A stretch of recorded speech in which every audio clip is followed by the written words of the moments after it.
I think a really high quality Highland show to go ahead and initiate today. Today's a day that I'm excited about. Get to judge with my very good friend Ryan, and I think a good set of heifers to go ahead and start off your day. The May heifer that's out of the youngest class, really a nice built, good bodied heifer that's got some look and some balance.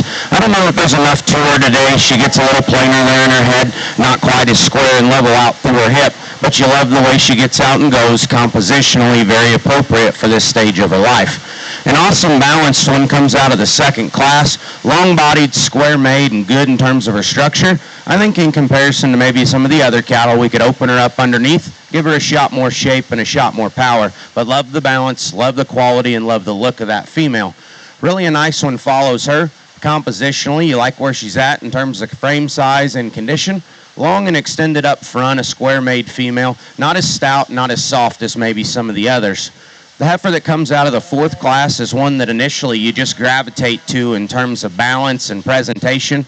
Really a sharp-looking, nice-looking female that's good in terms of her body shape. I like that female in terms of leanness and freshness of condition. Big in terms of her hip, opened up underneath, still sound, still flexible. A female that in my mind's got a lot of look and a lot of quality. A leaner made black one comes next, and you like that heifer in terms of body shape. I like her down her top line and out of her hip. I think she's a little bigger up high than she is down low, and if we open her up, I think she'll make a strong play here. The dark red heifer that comes next, round bodied, stout featured and opened up. Love her shape, love her natural thickness and her dimension. She's the stout, powerful one here. I don't know that she's as soft and maternal there through the center part of her body. A little flatter in her forerib, tucked up a little higher in her flank, and it throws off her balance here from the side. And then the black heifer that comes out of the last class. Huge in terms of just body and dimension, very stout and wide and powerful. I still think for where she's at, for being a January bred, to call her fresh enough in terms of her condition. I like her balance, and I think for the extra shape and power she's got, that's a female that can sure get around and go. It's a little more flexibly than several of the others. So again, a nice set of cattle from top to bottom here. I'll take another look and we'll get you a grand and reserve, but go ahead and give all your Highland exhibitors a very nice round of applause.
Good way to start off our Angus show over here, and maybe one that maybe doesn't just blow you away in terms of condition, in terms of just being the most ready one in this ring.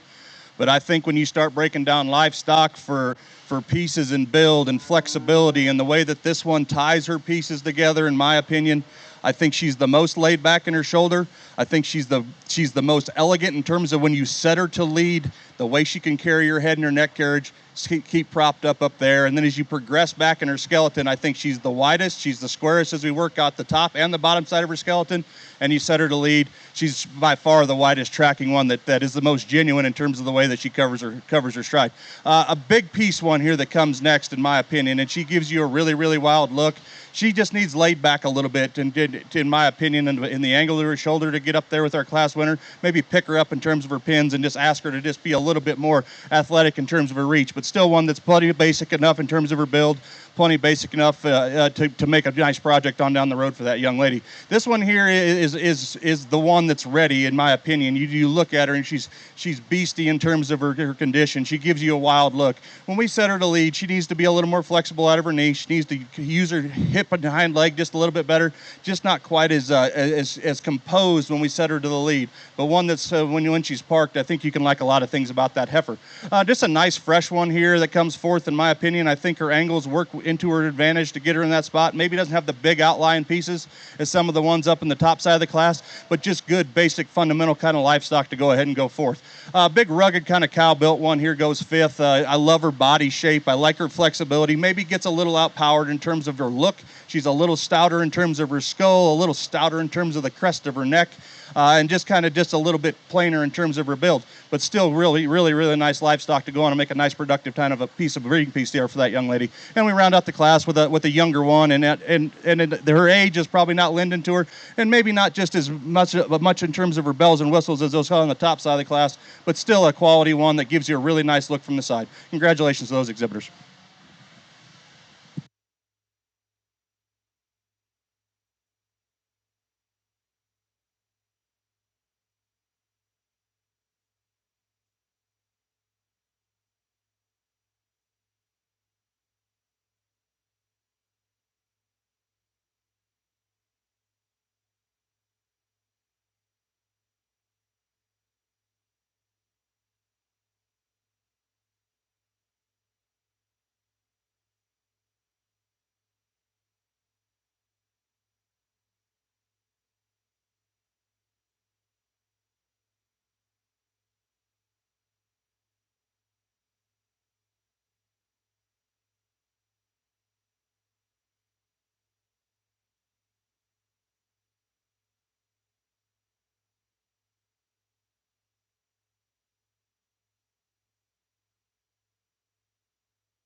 logical place for me to start, I guess. And I'm not going to say she's the one that blesses with the most condition today. I think her just general build and look, especially as we start studying how she's assembled in terms of the angle to her shoulder, the height to her shoulder for being that way. I think it's unique. She is elite in terms of her look. She's elite in terms of her body cavity. Is she perfect? No. I mean, would I like to stouten her up a bit in her forerib and slam her down in her tailhead and maybe just bring her together at her hock just a little bit? Absolutely. But big picture, that one gives you a striking look and uses the ring and gets around it with the most ease. Dense built, a very, very nice kind of female here in terms of her density of body. You start studying her from the base of her chest floor to the base of her flank. She's level, she's square in terms of her forerib. She's big and powerful and husky in terms of her muscle shape. Just doesn't have those outlying pieces in my mind. Maybe gets a little more restricted in terms of the way that she comes from the point of her shoulder to her knee as she pushes out and goes. But I think big picture, that's a very, very high quality one with a ton of capacity. It's actually a pretty close pair on the top side. I like outlying pieces, and that's where I'm going to go. Young lady that comes third here, just a really, really basic one in terms of her body shape, in terms of her muscle shape. I think that's what moves her up into that spot. I think she could be just a little more elegant in terms of her look to get her up into that top pair. Young lady that comes next is just, when we start studying these bottom three, I think this one's the most maternal in terms of her skull, in terms of the shape to her body, in terms of the way that she lays red meat onto her skeleton. Young man that comes next, one that's just a little plainer in terms of her look, needs stoutened up a little bit in terms of the shape to the lower part of her body and her bone work to move up in this class, but still one that gives you a very maternal look. As you move around down the road. And we round out the class with one that's just a little plainer in terms of her skull, a little plainer in terms of her chest, maybe needs some body, maybe needs some bone, but sound, functional kind of livestock that has some body capacity to round it up.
Single entry here in the Angus side, and one that dang sure could use some competition is in terms of, we talk quality, in terms of the body shape to this animal, in terms of the way that she lays red meat onto it. Maybe like to free her up just a little bit in terms of her structure, in terms of the angle to her shoulder, the reach in which she covers country out of her rear skeleton, but just a really, really dense, high quality one to go ahead and be a single entry in that class.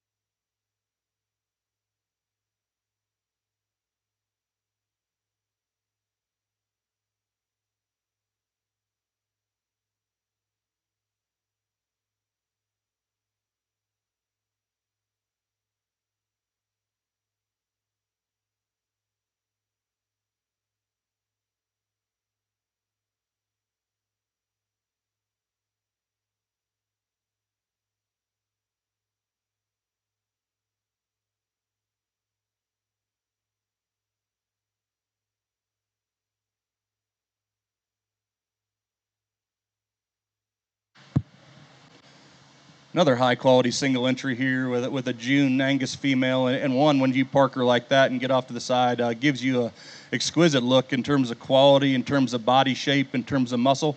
I think gets out and goes relatively well in terms of the way that she uses her front end assembly and her hip and her hind leg.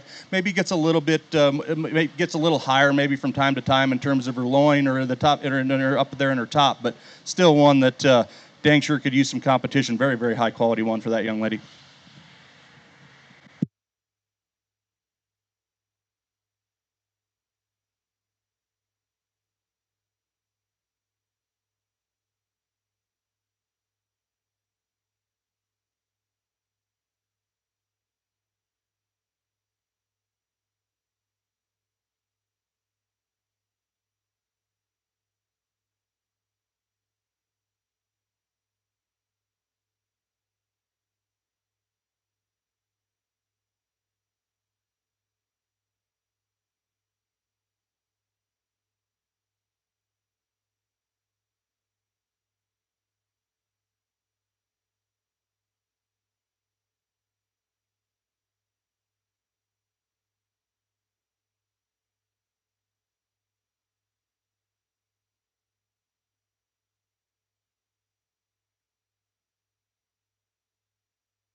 good livestock to work into as we get into these bred heifers. And as good as this top pair is, I think this one, honestly, when you start breaking them down for me, is just kind of where I want to land. I love her freshness. I love the shape to her body. I love the ease in which she gets out and gets around the ring.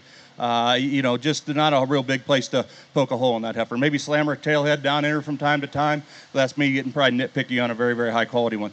Great one here as well. It comes in second in terms of just sheer volume, sheer capacity in terms of her body, the way she lays red meat onto her muscle or onto her skeleton. Maybe not just as trendy or tidy in terms of her neck, maybe not as fresh, maybe would be the word I'd like to say as we start studying her jaw to her chest and down into into the lower part of her body cavity, but still two very, very good ones on the top side. Young lady gets out horsed here with this one that comes third in terms of power, in terms of frame, but still one as she gets her parked up here from the side that gives you a very, very elegant look.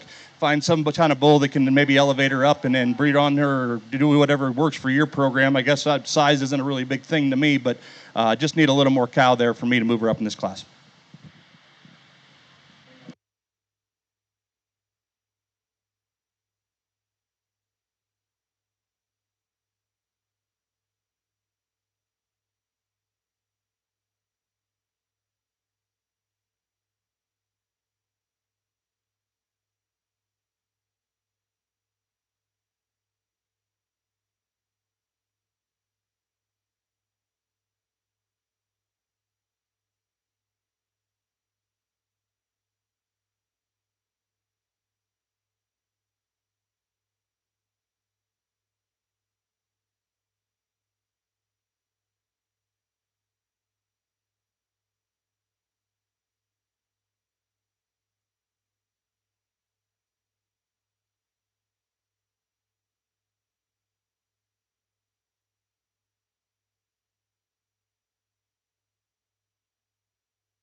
Single entry over here on Angus side, and one that is just real stout. I guess is how I'll call her. Stout in terms of her skull, stout in terms of the way that she lays red meat onto her framework.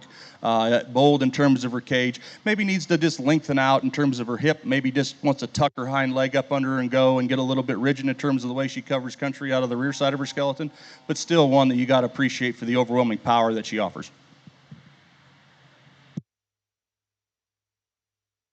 In Class 6 early spring yearling females, first place goes to Michael Volishin with Kimura 2400. We're now ready for the judging of the Grand Champion and Reserve Grand Champion Angus female.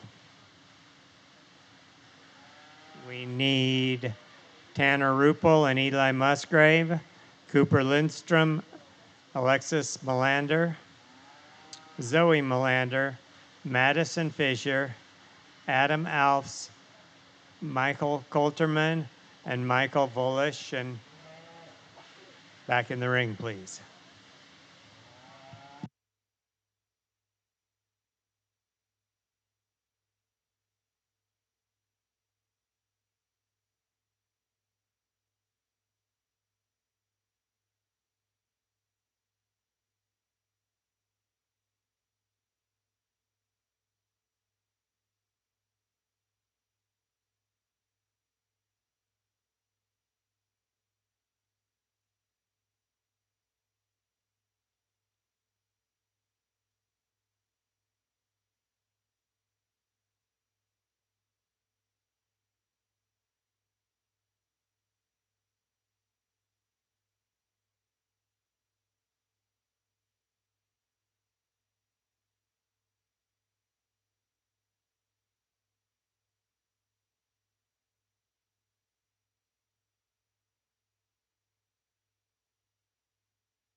Good way to start the day for me, I guess, in terms of getting in a groove and finding where you want to be and sorting a high quality breed. And it started with this first class winner.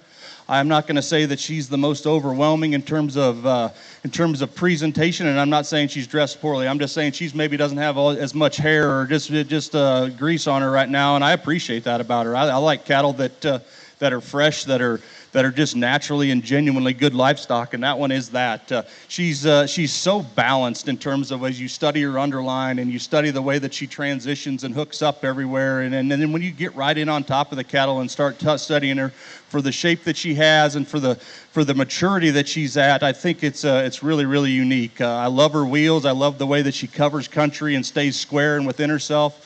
Maybe not, as we stand her out here and compare her to one maybe right behind her, maybe not just as tidy in terms of her throat latch or her chest. Maybe can't just tip everything up and throw it up in the air, maybe at the stand as well as she does maybe even when she's in motion, but still, that's a very, very high quality one. The young man's got a really, really fun project on down the road. This one that wins the second class is the outlier out here, in my opinion, in terms of her look, in terms of her build, in terms of putting wild pieces on a piece of livestock. It's hard to make one that can throw their head up like that and give you a look like that. Now, I'll be the first to admit she can do it because she probably needs a shot of forerib, because she is one that's probably a little more rocked back in terms of the angle to her shoulder, which I do appreciate, but as you rock them back, and then we still need to fill that in, there's some question marks in my mind as we progress her on down the road. Is she a calf that is a killer, or is she a bred that just puts it all together? And that's where my question marks come back and forth to me. I think still, as you start studying hard-to-build pieces and hard-to-build livestock, that heifer has to be one that you talk about. Young lady that came here next with the fall, and we talked to her, these next two classes didn't have just a really bold sprung one in terms of her body shape, in terms of being stout, in terms of her feature, in terms of her muscle work.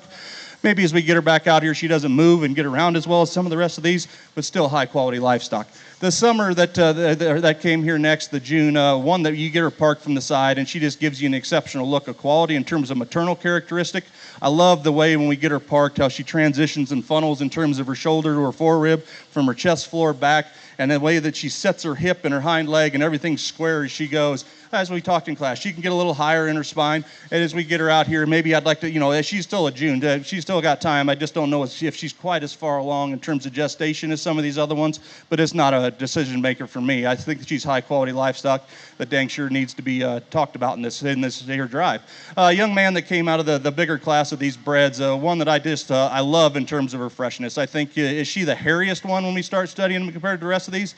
No, she's not. She's just good, genuine livestock when it comes down to it. She's functional in terms of her structure. She's functional in terms of her body shape, in terms of the way that she puts muscle on her skeleton.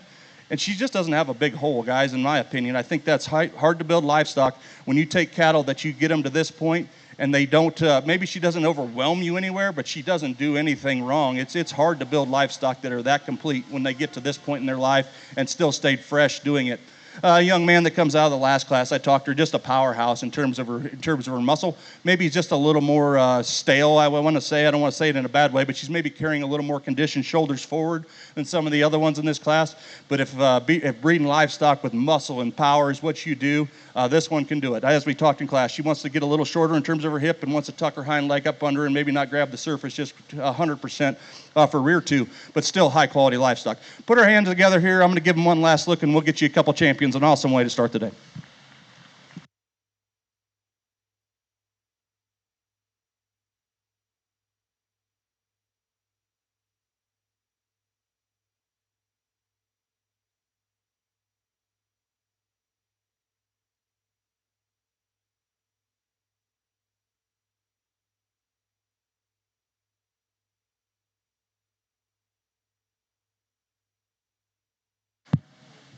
Young man that was second in that class pulls in, and one that still adds a lot to the lineup in terms of quality, in terms of the look she gives you. We talked during class that she maybe didn't took everything together as well as what our champion did, but that's still high quality livestock in terms of look, in terms of power, in terms of the way that she puts things together. I'll give him one last look. I think champion in my mind I thought was rather logical. It's going to get a little closer here for reserve. It might take me a second, but I'll get you a reserve, and let's put their hands together for these kids one more time.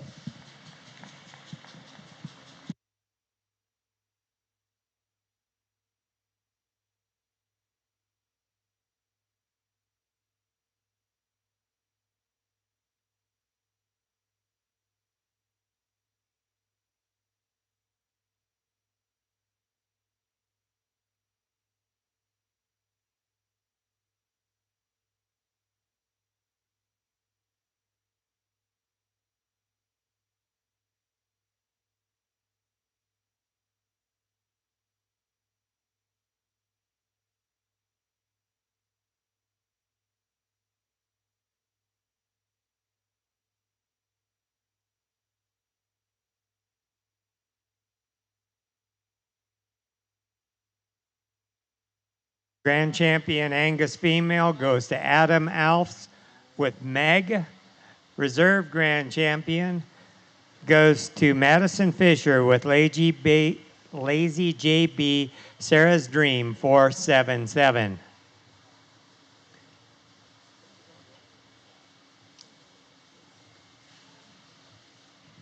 We're ready for our Charolais Junior Breeding Show with Class 1 Junior Purebred Heifer Calves.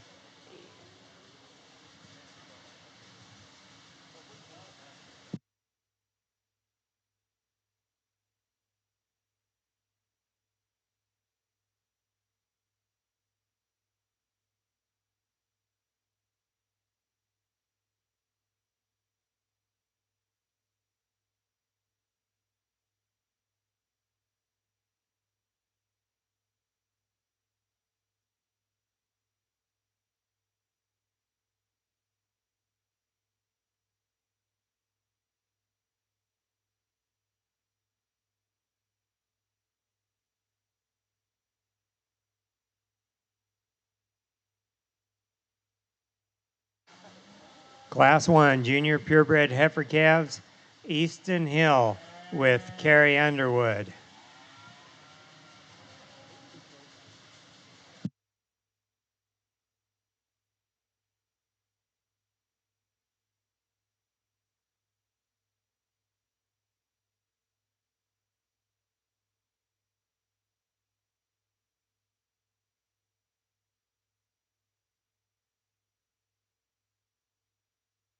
Get all of the Charolais classes, class 1 through 6, to the holding area, please.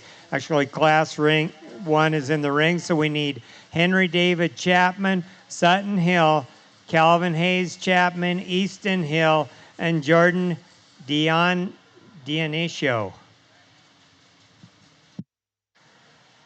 Well, a really nice spring heifer calf to go ahead and start off your Charolais show. Really good in terms of just visual growth and performance. She's going to be a good-sized cow, but she's still lean and fresh for this stage of her life, and I like that about her. Good in terms of her body, sound and flexible when you set her in motion. I think as an individual, we could level up and square up her hip, maybe make her just a little tidier there in her head and neck, but you like the body, you like the muscularity and the structure that she comes with. A nice place to go ahead and start off this breed.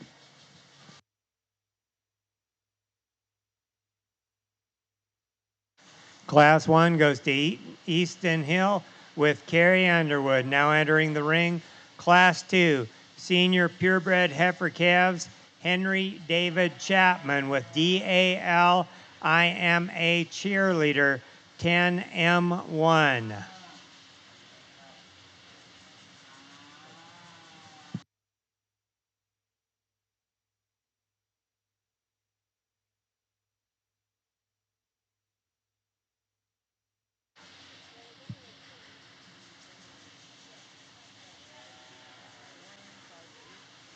We need Class 2 Senior Purebred Heifer Calves in the ring. Henry David Chapman.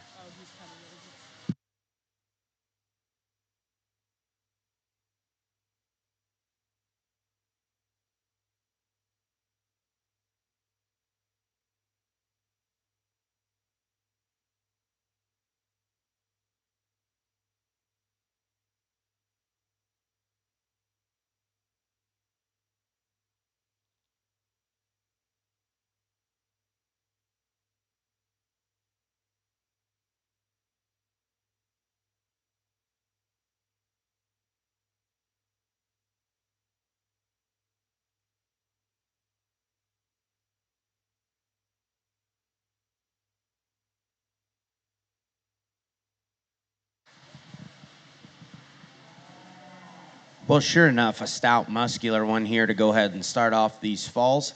Big topped and big hipped, a really thick-ended heifer that's round in terms of her body shape. I think with some of that extra shape and muscle, we can maybe just tidy her up and feminine her up just a little bit. A little coarser there in her head and over the top side of her neck, a little rounder in her hip structure, and she'll pull up under herself when you set her into motion. But you love the muscularity, the skeletal width, and the roundness of body she's got. Look forward to seeing her back in just a little while.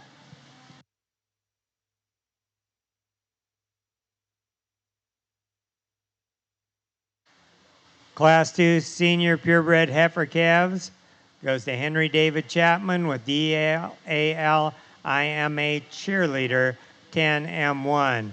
Class 3 summer yearling purebred females calved May 1st to June 30th, 2024, Sutton Hill with OCR Mary Bob M251.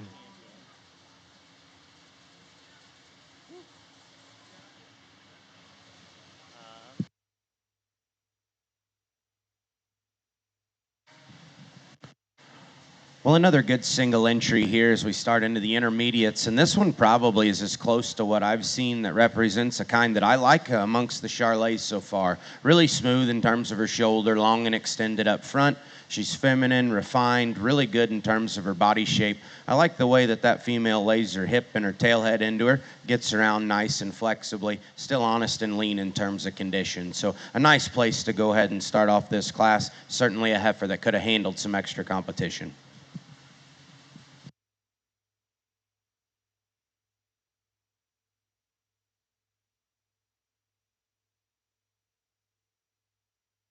Class 3 summer yearling purebred females of Sutton Hill with OCR Mary Bob M251.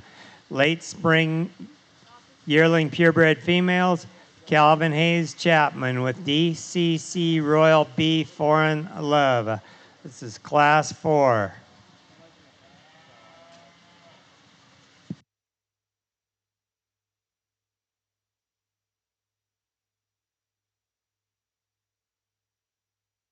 Just tell them we're getting close, so start getting. We'll need the Kanina Kangus junior heifers up next.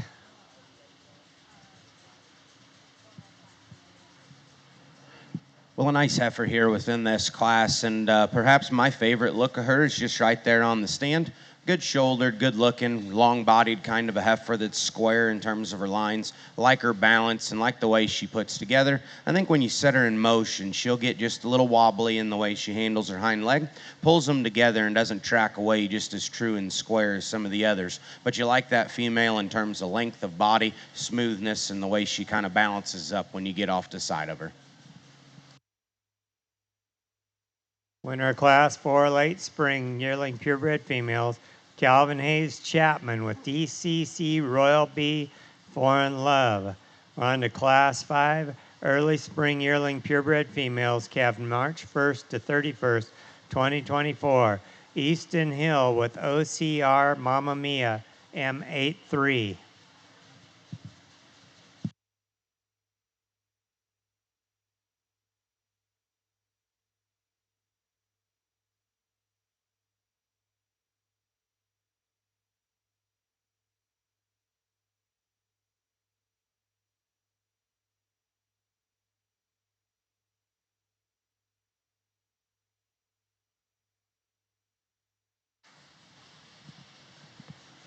Really a striking female in terms of presentation here within this class. I don't know that she's perfect in the way she gets out and goes, but I think it's acceptable enough within what we've seen.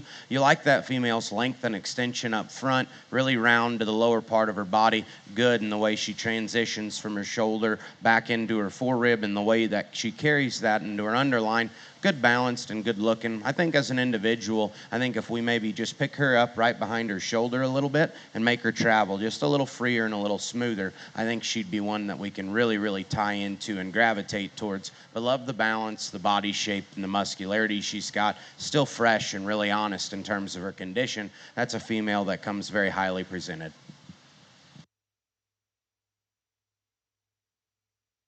Winner of class 5 early spring yearling purebred females is Easton Hill with OCR Mamma Mia M83. Class 6 junior yearling purebred females, calved January 1st to February 28th, 2024. Jordan Dionisio with CMP Miley.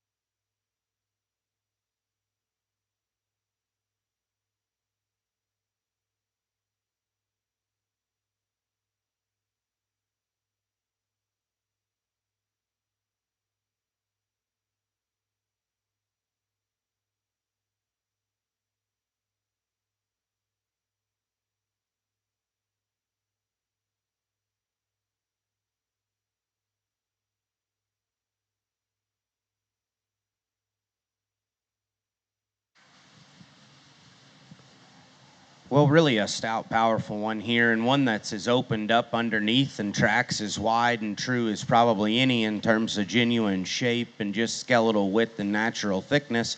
I think with that, she handles it all pretty smooth. I think she still ties in good at the top side of her neck. She's got a sharp look to her. I think that female's lean enough for this stage of her life. I think in a perfect world, we could take her grow bone and her tail head, and we could set it down in between her pin bones just a little nicer. And I think when you set her into motion, it'll make her top line just become a little more seamless in the way she gets out and goes. She's forming a nice udder underneath of her, and you like that female in terms of just shape, muscularity, and a shot of extra power.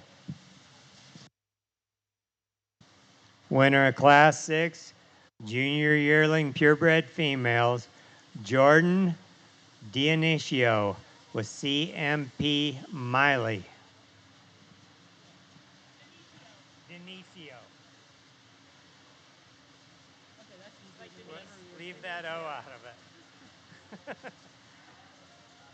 All right. Judging for Grand Champion Purebred Female and Reserve Grand Champion Purebred Charolais Female, Easton Hill, Henry David Chapman, Sutton Hill, Calvin Hayes Chapman, Easton Hill, and Jordan Dionisio.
Well, a really nice set of Charolais cattle here and a bunch of single entries to go ahead and pull them together. But I do think that with some extra competition, I think your lineup would look pretty similar in the cattle that represent themselves back out here. The young lady's heifer calf out of that first class, good growing, good doing, a long-bodied female, still long and lean and honest in terms of her condition. You like that female when she gets out and goes. She's not as tidy as a few of the others, not as many bells, not as many whistles. Pound for pound, maybe the stoutest one comes out of the second class. Really a big-backed, wide-hipped heifer that's really round and opened up in terms of her body. To me, she's just a little shorter, rounder in her hip, a little coarser, less feminine in the way she handles the muscle that she's got. Really a striking one comes out of that third class, and you like that female off to the side for her smoothness, her balance, her body shape. Very feminine, very refined. The question mark in my head becomes, does she have enough horsepower and skeletal width and just real muscle shape to rival some of those that come right behind her? In my opinion, probably not, but I do think she needs to be commended for just the smoothness, the femininity, the refinement, and that female structure is very good in my opinion out here. The one that comes just behind her is a little bolder. She's lean and honest up top, and I like the way that she handles her length of body. Of the last three classes, I like the way she handles her grow bone and her tail head, probably as good as any of them. To me, I don't know that she's just got as many wow factor pieces as some of the two that come just behind her, but you like her body shape and you like that female's ability to balance up and look very nice from the side. Really a nice female comes next, and she's the one that kind of enamors you in terms of presentation and freshness. She's got some extra size and scale, and that's okay with me. I think when you compare her to another one that comes right behind her, it's the three-quarter view of watching those cattle go away. She's a little flatter in her forerib. She doesn't hook in as strong right behind her shoulder, and I don't know that she travels with as much genuine skeletal width and natural thickness, just not the same amount of internal dimension, but one that from the side you can really like and get into in terms of presentation and look and body. I think she's a nicely presented female that's got a lot of look and a lot of quality. The most horsepower comes next, and that oldest heifer is just bolder everywhere than these other cattle. You like the way she handles her forerib, her body transitions very good. That's a big backed, thick-ended female that's got some skeletal.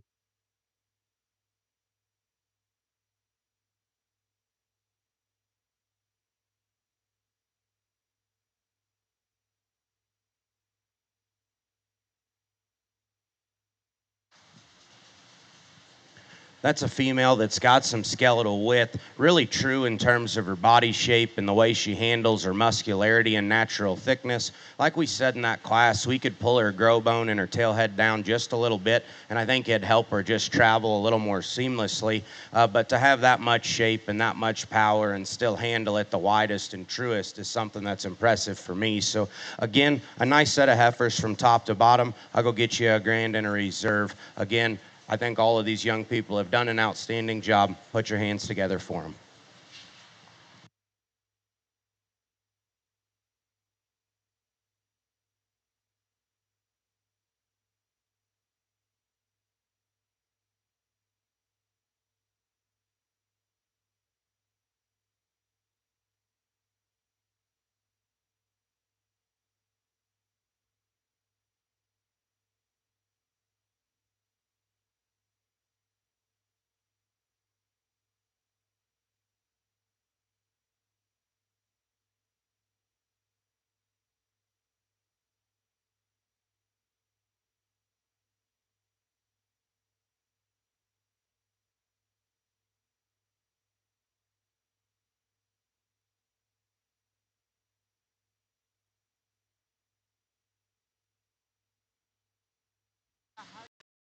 Grand champion Charolais junior breeding heifer goes to Jordan Denicio with CMP Miley.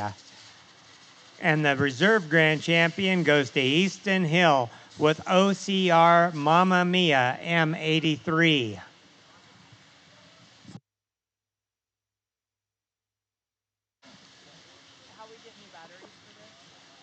Next, we move to the Kanina Kangus Junior Breeding Heifer Show, Class 1 Spring Heifer Calves, calved after March 1st, 2025. Two head, Adam Alfs and Brenna Bennis.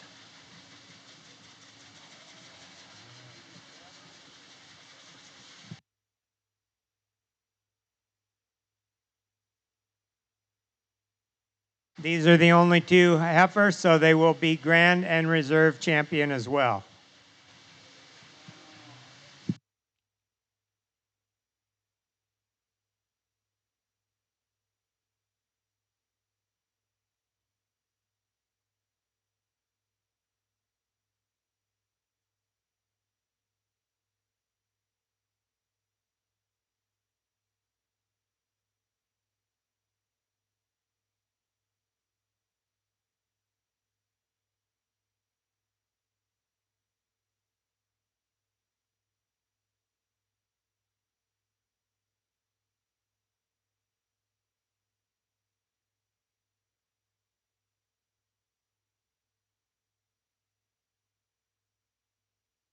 There will be a 20 to 30-minute break between the last breed, which is AOB, and the Supreme Drive.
We get into our keys and they tell me these are the only two we have, and honestly, for two calves, this is a quality breed in terms of if you want to project cattle. And I'll be honest, we'll sit here and talk them, and they're completely different in terms of their kind. The one that just wows you in terms of her look, in terms of her shape, in terms of her muscle, in terms of foot and bone work, is the young lady's black heifer that comes out here. That's in the front of the lineup at the moment. One that you just got to love her presence, love her shape that she carries down her top, the way her hip and her tail head and all that lays into her. She's probably a little greener maybe in terms of the underside of her skeleton. If you want to start saying, is she as cracked open at the base of her skeleton as maybe one right behind her, I would probably say that's an argument in my mind. But I mean, and she's just a little more, I don't want to say she's clubby, but this is a little clubbier looking one in terms of her look, but still one that you got to appreciate in terms of her quality, in terms of the look that she gives you.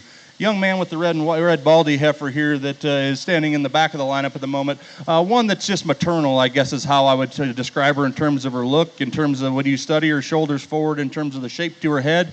As we get on top of the cattle, I don't think she's explosive as we study her down her top, especially as we get to her loin edge and open up into her cage. She gets a little flatter in terms of the way that her body shape lays onto her skeleton. She's maybe a little bit longer in terms of the way her tail head sits in her, and then she wants to funnel a little bit more towards the base of her stifle and to the ground.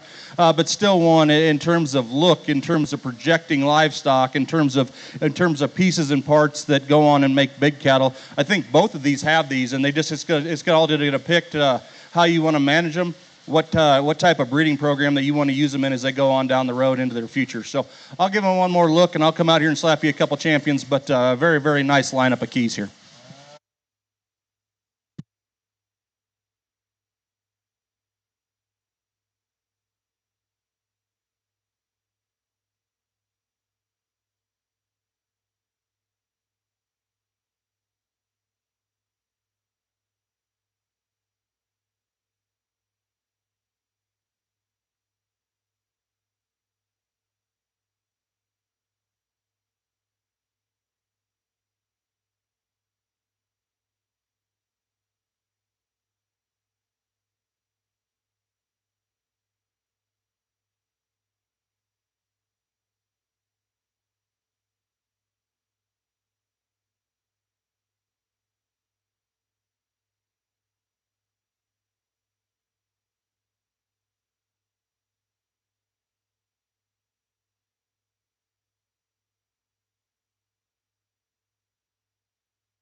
And champion Kanina Kangus female goes to Brenna Bennis with PJK MS Haley 216N. Reserve grand goes to Adam Alfs with Hot Mama 52N ET. Moving on to the Hereford Junior Breeding Show. Class 1 Spring Hereford Heifer calves calved March 1st to April 30th, 2025 with 3 entries: Cooper Miller, McKenna Camp, and Stetson Story. Cooper Miller is exhibiting DCLL Dahlia Rose 590N. McKenna Camp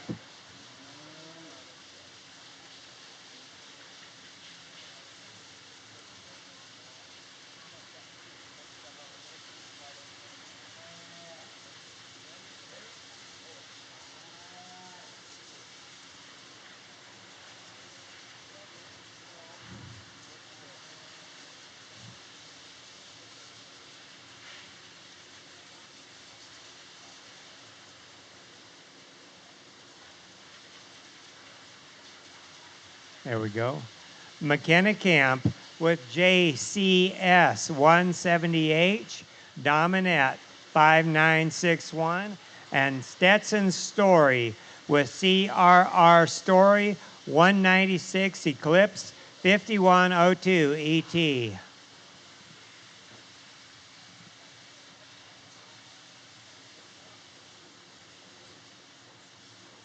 These will be judged by class, and then also will be the champion spring Hereford heifer calf and the reserve champion spring Hereford heifer calf.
Well, a nice set of heifer calves here to go ahead and start off your Hereford Heifer Show. And the young man will start with, that one wants to fight him awful bad, but when she just stops and collects and puts herself together, that's the heifer that's the best in the shape of her body right behind her shoulder. She's the most seamless in her transitions, and I think she actually handles her front end structure and hind leg travel the nicest of any of them. She's not as wild looking as the one that's in second. From the side, that's an enamoring calf, really high necked, attractive in her chest, shoulder, and head and neck carriage. Long-bodied, really honest and lean in terms of condition. She's more upright off of both ends, and she's a little flatter in her forerib, so when he pulls her to lead, she just doesn't come together and just balance up quite as nice when you set the cattle in motion. A little shorter stepping. Again, if we can relax her in the angle to her shoulder and her knee, soften her up in her rib, I think it'd sure help. The heifer that comes next represents fundamental basics very nicely. She's sound, she's cowy and maternal. There's just not enough of her in terms of foot and bone and muscle, skeletal width. 3 nice heifers to initiate your first class and division within your Hereford Heifer Show. Champion Spring Hereford Heifer Calf goes to Stetson Story with CRR Story 196 Eclipse 5102 ET. Reserve Champion Spring Hereford Heifer Calf goes to Cooper Miller with DCLL Dahlia Rose 590N. Ready for Class 2 Junior Hereford Heifer Calves, calved January 1st to 31st, 2025 with 1 entry, Maddie Rogers. Maddie is exhibiting MR Ginger 5300.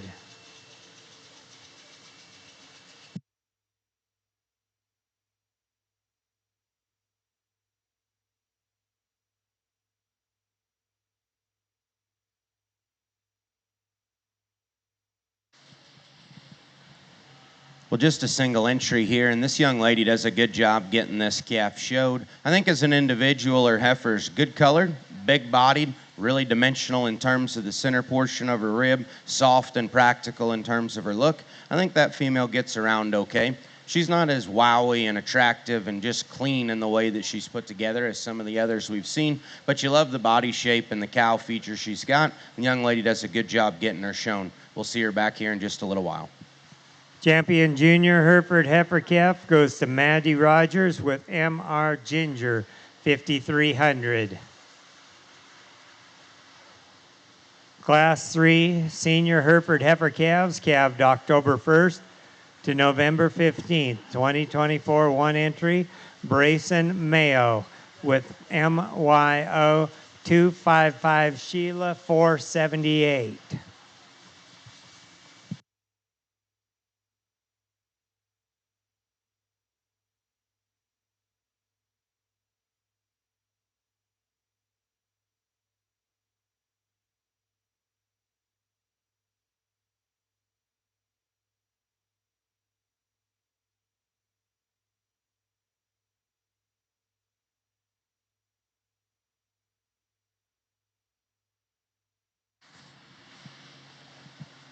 Well, just a single entry here, and we got a husky-bodied, stout-made kind of a heifer to represent this class.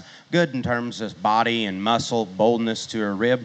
Good in terms of her top line and her hip shape, and I think got some thickness when you watch her go away. I think as an individual, we could relax her in the angle to her shoulder and knee, toe her ahead just a little square. But you like the body shape, you like the extra thickness she's got, and I still think fairly fresh in terms of condition for this stage of her life. Champion Senior Hereford Heifer Calf goes to Brayson Mayo with MYO TIF 255 Sheila 478. We're ready for early summer yearling Hereford females calved May 1st to June 15th, 2024. Maya Connell with CCC Maraschino M2.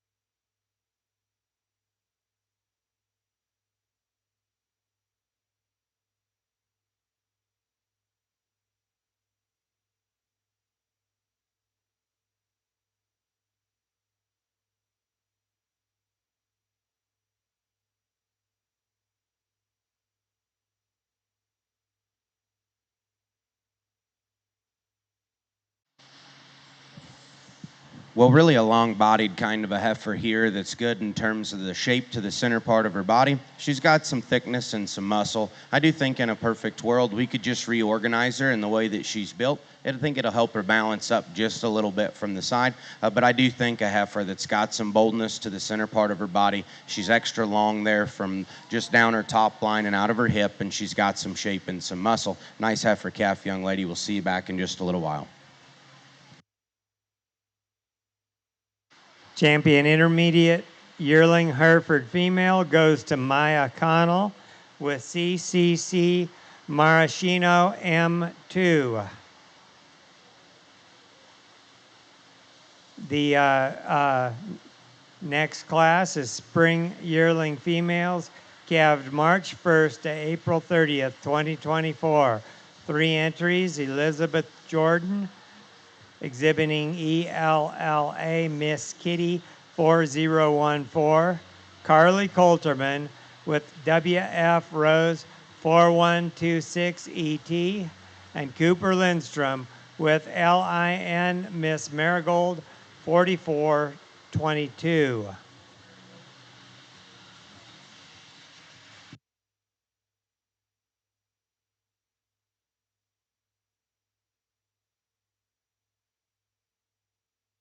Also announced that for those of you guys who have been waiting for this, Pine Bluffs Distilling is open and serving drinks.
Well, without question, the highest quality and the deepest class I've got to see yet today, regardless of breed. And I think this trio of heifers is all very interesting, and it's going to depend on where you want to set your priorities and how you want to line things up.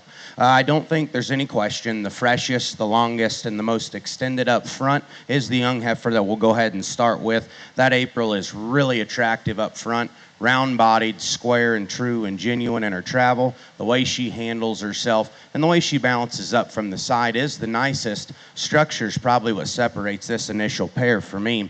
The heifer that comes next, bigger, stouter, and bolder, and I can appreciate all that. I like her better there right behind her shoulder than the heifer that wins the class. When you set her into motion, she'll pull her top line up, round out of her hip, and just get under herself just a little bit. She's carrying some extra condition, and you can see that there down through her jaw, the base of her chest, and around her tail head. Very nicely presented heifer, overwhelming in terms of body and size and stature. Certainly one that's very, very good in the way she puts things together there on the stand. Wish we could just square her up when she goes away. And I do think if we level her hip up, make it a little stronger, that one wins the class. The one that comes next is leaner than the one before in terms of her chest, her head, and her neck. Love this female from the side in terms of her top line, her hip structure, and her tail head, and the way she balances up. In motion, she's the shortest and the most hesitant in her step, not only up front, and she'll just miss her track ever so slightly. I do think that's a heifer that, compared to the first two, we could open up at the base of her skeleton when she goes away and make her just as genuine and square as those that come before. A really high quality class, several ways to go. I like the freshness and the structure of the one that wins. Champion Spring Yearling Female goes to Carly Coulterman with WF Rose 4126ET.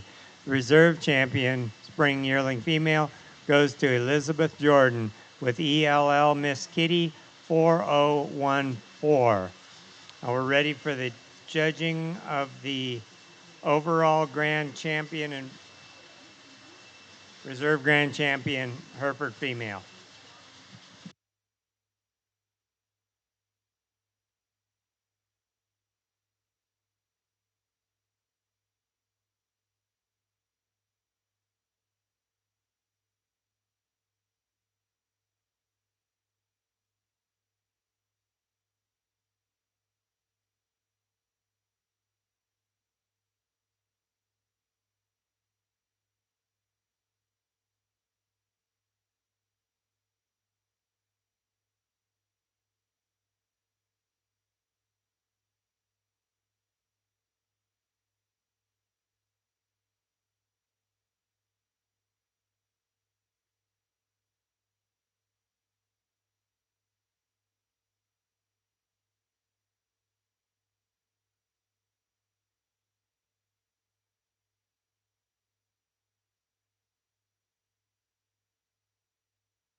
Well, I'll go ahead and start talking these class and division winners here while they're finishing getting them wheeled around.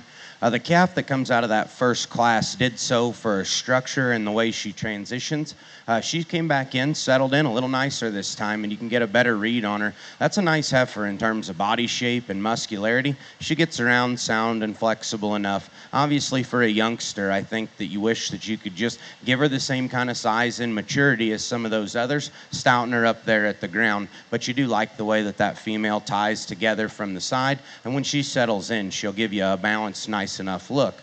The dark red heifer out of the second class, you love her body shape, her cow feature, and just the maternal quality that she's got. Compared to the heifers on either side of her, not as tidy in her head and her neck, not as quite nice in the way she transitions through her tail head, but in terms of cow feature and fundamental basics, that's a very nice heifer, and young lady does a good job getting her shown.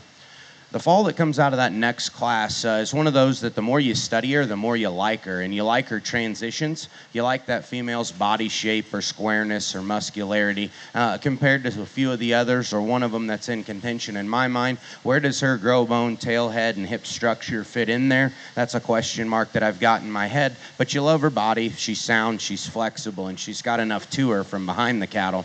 Really a long-bodied, long-sided one comes next, and that heifer's is as long and just good out of her hip as any. I do think that we could reorganize her build, put her together a little more seamlessly, and it'd give her just a tidier look when you're off to the side of them. And then the oldest heifer out of that last class, that was the most competitive class I've got to judge today. Structure and her hip structure is what sorted that class for me. She's as elegant and long and as extended as any for an April, still very honest and lean in terms of her condition. She's got huge feet, really good in her bone work, sound and flexible, and I say that she's got more than enough in terms of shape and power. So again, a really high quality set of cattle from top to bottom. Put your hands together for these Hereford exhibitors. I'll get you a grand and a reserve.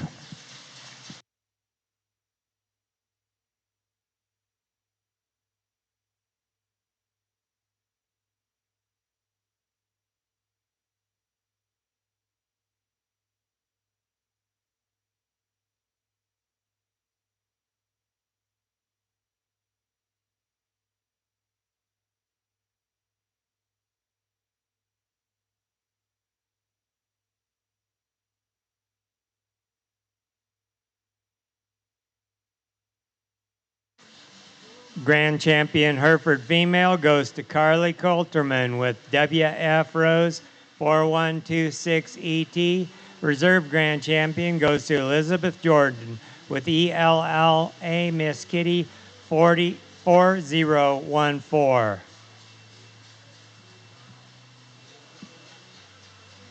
Like to take a moment to recognize our show sponsors.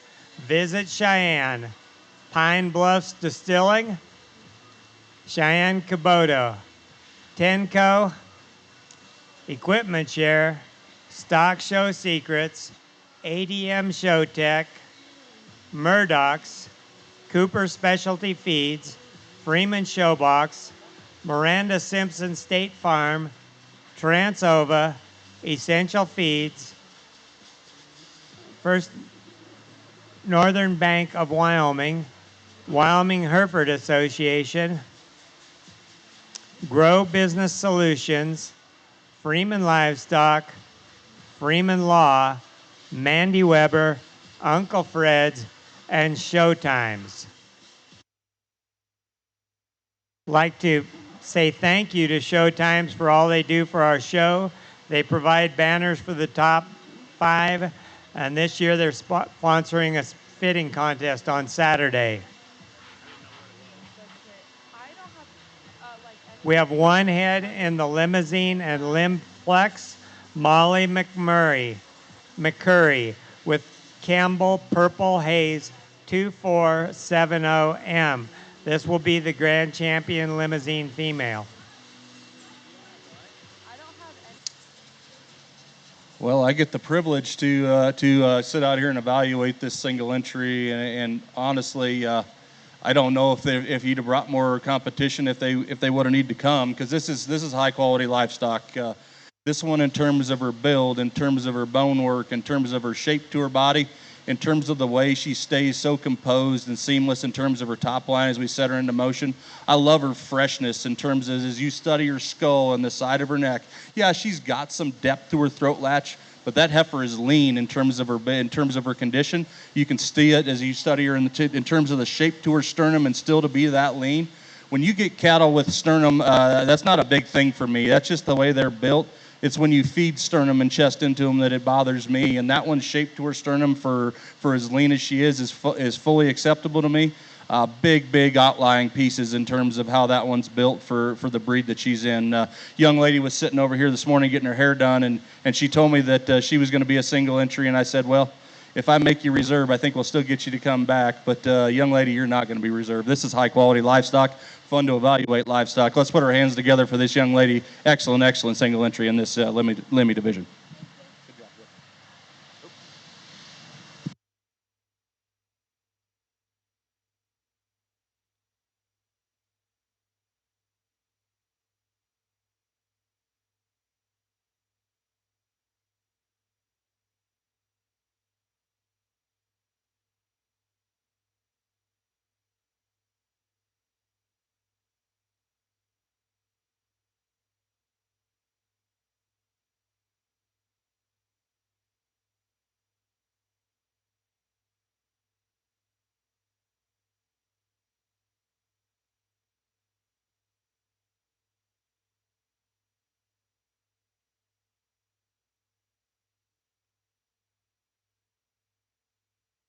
Ready to start the Main-Anjou, Main Angus, and Maintainer Junior Breeding Show. Start with Class 1 Spring Main-Anjou heifer calves, calved after March 1st, 2025. Tate Kershaw with DRIT Northern Lights ET. Tessa Delmore with DRIT Nashville. And Leighton Crawford with CFE Nassau 2533N.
Well, a good trio of heifers to go ahead and initiate your main heifer show. And the one we start with, she hit me the hardest when they came in. The longer she's out here, the more she fights, and we're not going to make her continue to do so. I think there's just a little more of her in terms of size, scale, and performance.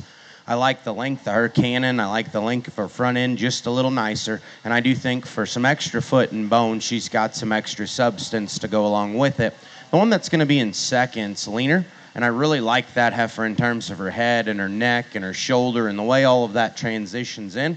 A little shorter in terms of her hip, a little rounder there in the shape of it, just not quite as much of her. And I think she's just a little greener there through the lower third of her body. But I do like that heifer in terms of just having some head and neck carriage quality and some presence from up front. I do like the heifer that comes next, really shapely and powerful, as much just topside shape and natural thickness as any of it. With that, I think she gets a little rounder and a little bunchier in the way it's all put together, but I like that heifer a good deal in terms of shape and muscularity. In the spring Main-Anjou heifer calves, calved after March 1st, 2025, first goes to Tessa Delmore with DRIT Nashville. Second, Tate Kirchall with DRIT Northern Lights ET. Ready for late spring yearling Main-Anjou female Sawyer Styles with DRIT Miss Mojito ET.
Well, there she finally did it and settled in here. And I think just a single entry that's very nice.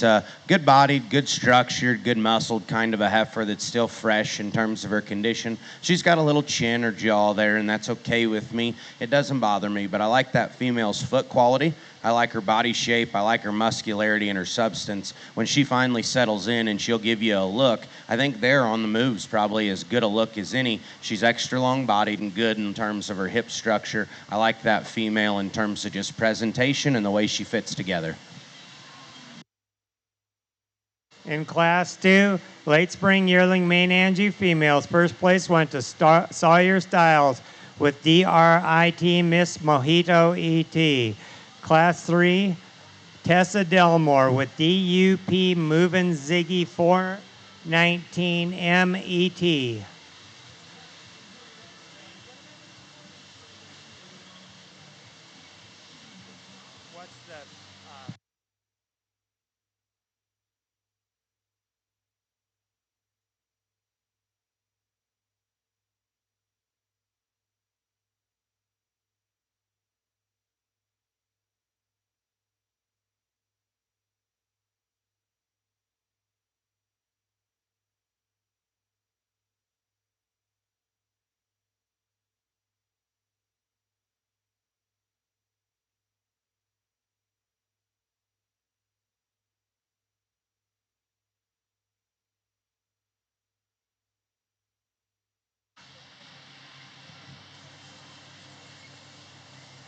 Well, a heavy-boned husky-made female here to represent your March class, and here on the stand, she's enamoring in terms of body shape and quality. Big-legged and stout, good turn of muscle to her body. You like her skeletal width and natural thickness when she goes away.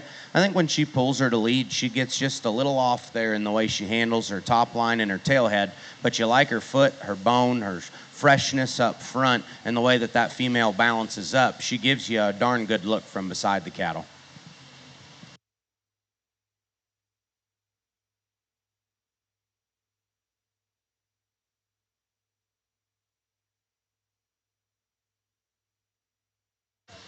Champion in Class 3 Early Spring Main-Anjou females, Tessa Delmer with DUP Movin' Ziggy 419 MET. Ready for Class 4 Junior Yearling Main-Anjou females, calved January 1st to February 28th, 2024. Ryan Carlson with DUEL Margot 400M.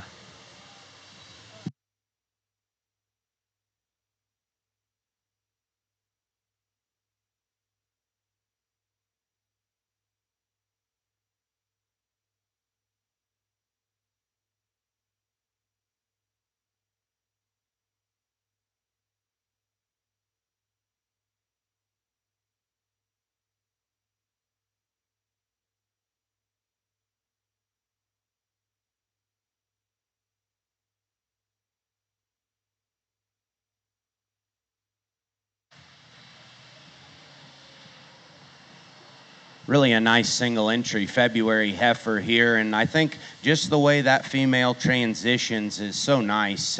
Sound and flexible, really fresh up front, ahead of her shoulder. And I do think it's kind of neat to see them that stout, that wide, and that pulled apart underneath, and still be just seamless in the way they transition. I do think that that female's as big-hipped, as thick-ended, and as opened up as any that we've seen up underneath.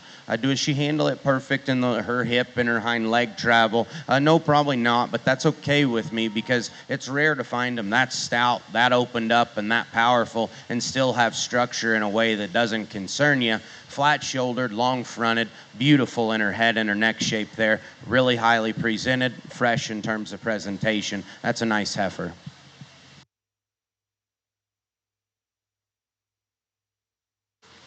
Class 4 Junior Yearling Main-Anjou females goes to Ryan Carlson with DUEL Margot 400M. Now we're ready for the class winners to come back in for the judging of the Grand Champion Main-Anjou female. Tessa Delmore, Sawyer Stiles, Tessa Delmore, and Ryan Carlson.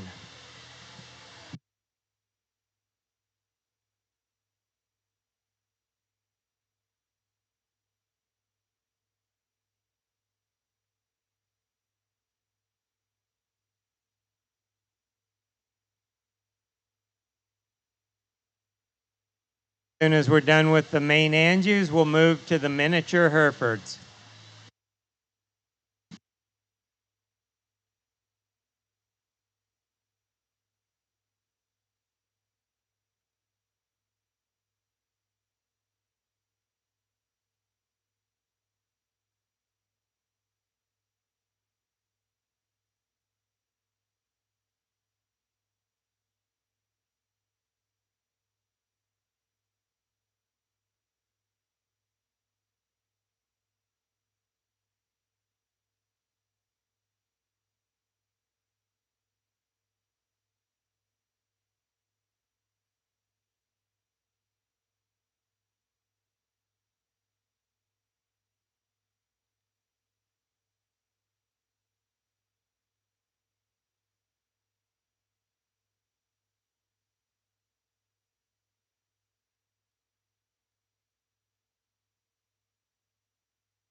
Well, in my opinion, perhaps the deepest breed I've got to see from top to bottom so far today. And I think just the heifer calf's a nice representation of the start of this show and the way that it progresses all the way back. Obviously, some differences in type and kind, and there's probably as much to discuss, in my opinion, amongst these four class winners.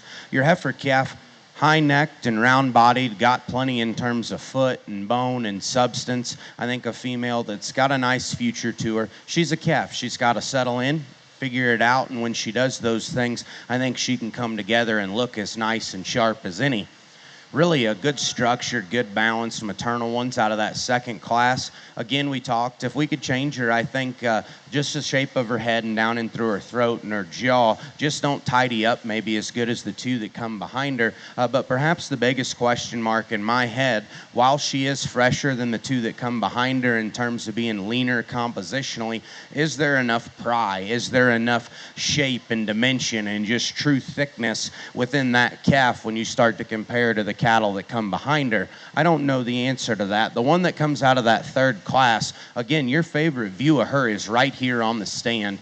High in terms of her head and her neck presence, long-bodied. When she stops and parks and puts it together, you like the shape of her hip and the way she puts it together. I do think that heifer's got a lot of balance. When you set her into motion, she'll pull up in her top line and rock up in her hip just a little bit, and it's not as seamless in the way it transitions. Most specifically, compared to the heifer that's right behind her, it's the squareness from pin hock to ground that becomes the question mark in my head. Is she true enough and square enough when you watch that calf track away from you? And then the heifer that comes out of the fourth and last class of the day, really, in my opinion, probably is good in terms of size and mature frame size to where she's at. Again, that's environmentally specific. Where I'm from, that's a size that's appropriate and it works for me. I love that female's genuine spread of body, skeletal width, base width underneath the cattle. I think she's as true in her shoulder, forerib, and transitions all the way back as any. Love the topside shape, love the hip shape and the natural thickness. Like we said, that one goes away square and truer from pin hock to ground, and she does it with added base width at the same time. The question mark there is there enough stature and frame size to run with those others? And again, those are all things that I've got to weigh in my mind when we get them out here. I think there's four of them that are very, very good. I think this is a high quality breed. Give them a round of applause and we'll get you a grand and a reserve.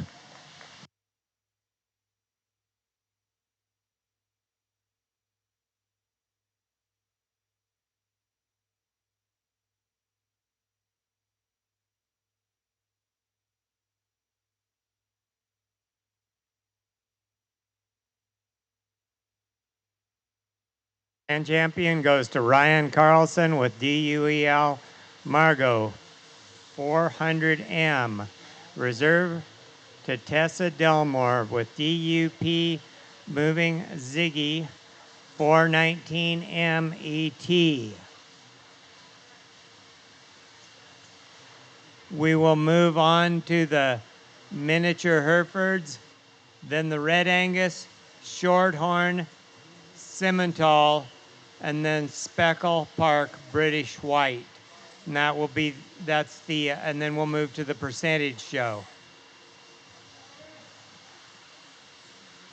We'll take a quick break before the percentage show.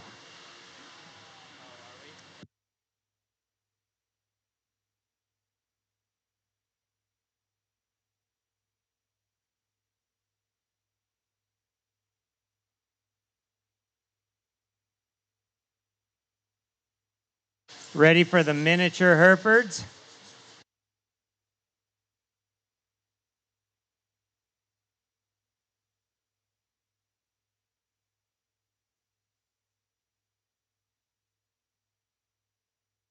We have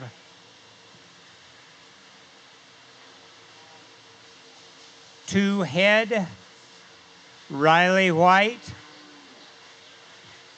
Dylan, should we just bring them both in at the same time? Why not? What? One's a scratch. Class 3 is a scratch. Class 3 is a scratch. How did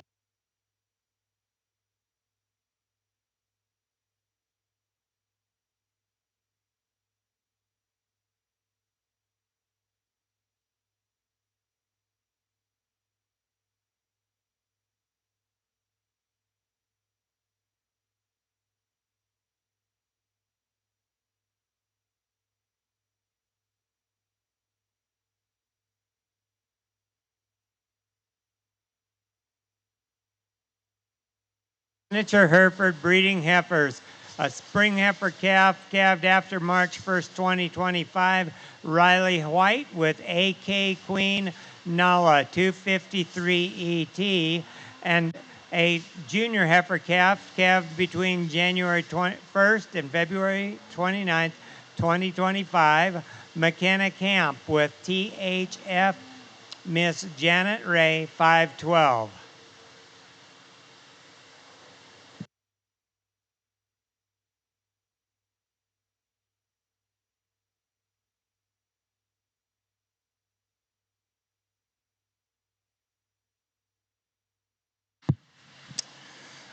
Just two of them over here on our mini Hereford side, and that's fine because these young ladies do a great job, and we'll just talk through them, and then we'll come get you a couple champions. But young lady to the front of the lineup here, one you got to appreciate for the boldness into what she comes in terms of the shape to her top line, in terms of the shape to her stifle, and as you get into her rib cage, in terms of the way she opens up and carries to the outside of her rib cage and gets round and bold in terms of that way. I'd be the first to admit we need to lay her back a little bit in terms of her shoulder, lay her back and give her a little more flexibility to her hock, but she's so high tying in terms of the way her pins sit up in her skeleton. Very, very nice female there for that young lady. A little more extended one here to the young lady that comes to the rear of the lineup here in terms of presence from her shoulders forward. Really like the look she gives you as you transition from her pole to her top side of her shoulder to her neck. Maybe not as expansive as we get back into her body cavity in terms of just being stout in terms of her body, in terms of stout in terms of her hip and her pin set, but one that probably as we set them to the lead maybe has a little bit more flexibility out of her hip, which when you put them a little lower pin, they're a little more flexible out of their hip. So let's go ahead and congratulate both these young ladies. I'll come out here and I'll give you a grand reserve, but excellent job of these two girls.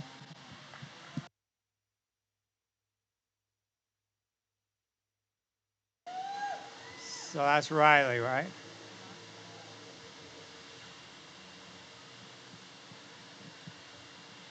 Grand goes to Riley White with AK Queen Nala 253 ET. Reserve goes to THF Miss Janet Ray 512, exhibited by McKenna Camp.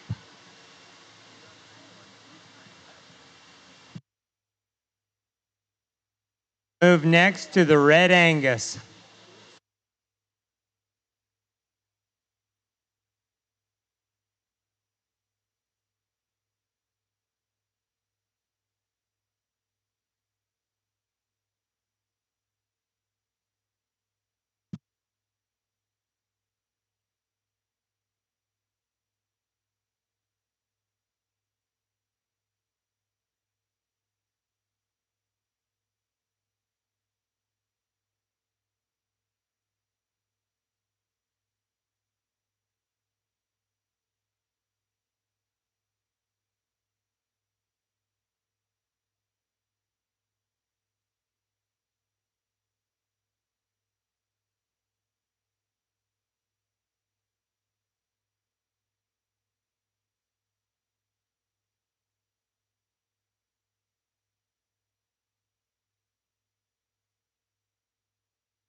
Well, a pair of them here to start your Red Angus show that want to just go ahead and fight a little, so it's hard to get a genuine read on structure. How about the young man in the hat? I'm going to start with just a little more foot, a little more bone, and I think a little fresher in terms of presentation.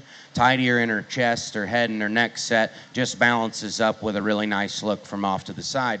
The deeper sided, softer ones, the young lady's there in second. She's got a little more on her compositionally, but I do think we've got to stouten her up in terms of her feature, open her up when you send her away. But two nice heifers to go ahead and initiate this breed.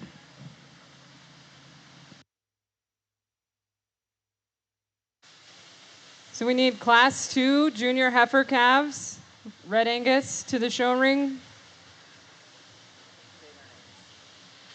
Raffer RS cattle.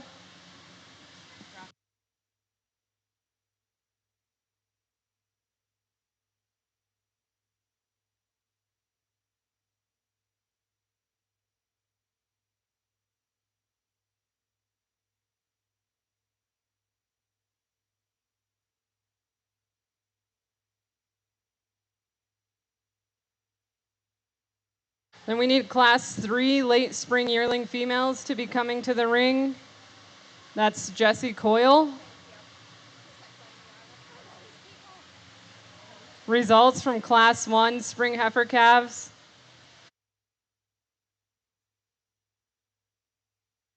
First place,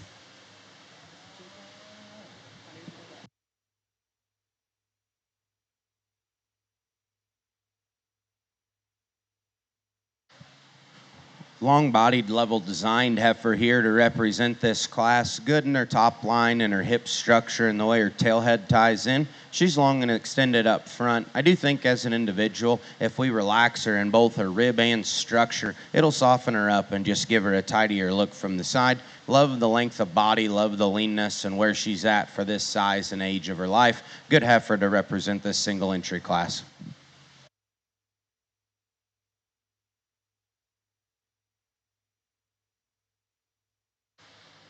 results of Class 2 junior heifer calves. First place, Rafter RS cattle.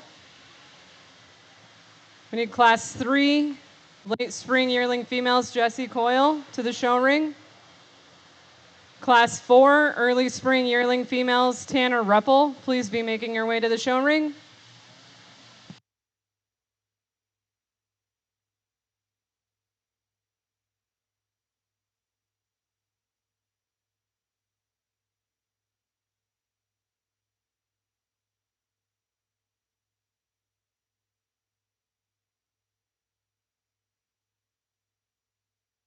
Jessie Coyle, we need your heifer to the show ring.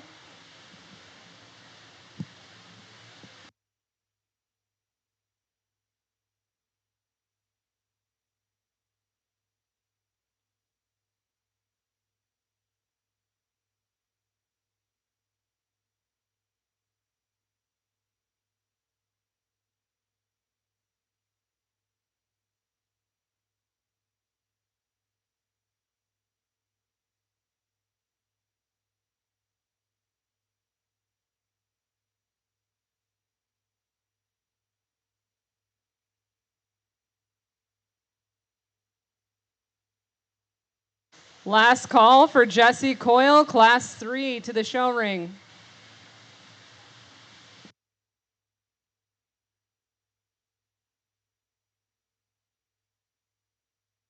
Need Class 4, Tanner Ruppel, to be making your way to the show ring. The next few classes are single entries, so please be ready.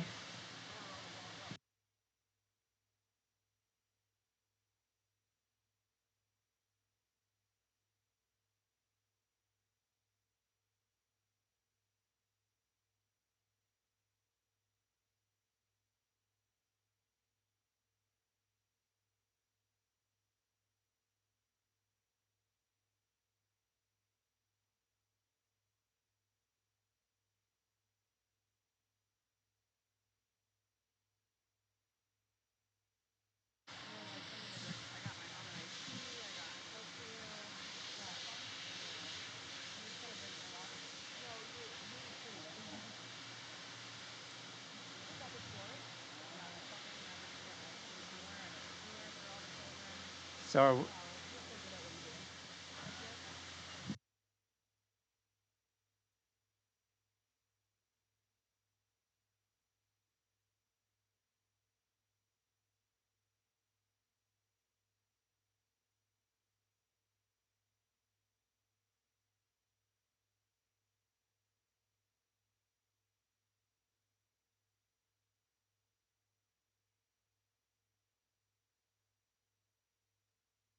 we're in Class 3 late spring yearling heifers.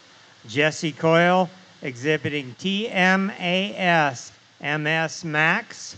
4707 MET.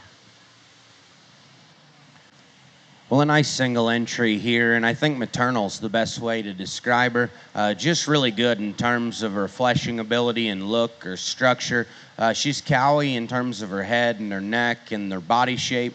Is that the stoutest pinned or thickest Indus one we've seen? Probably not. Is she the wildest looking and the most tricked out? Probably not. But in terms of just fundamentals of structure and body and fleshing ability and having some doability, that's a heifer that does a lot of things right. And I do think that that's a nice place to represent this class. In Class 3, Jesse Coyle with TMAS MS Max 4707 MET. Class 4, Tanner Ruppel with RAIL MS Blazer 328M.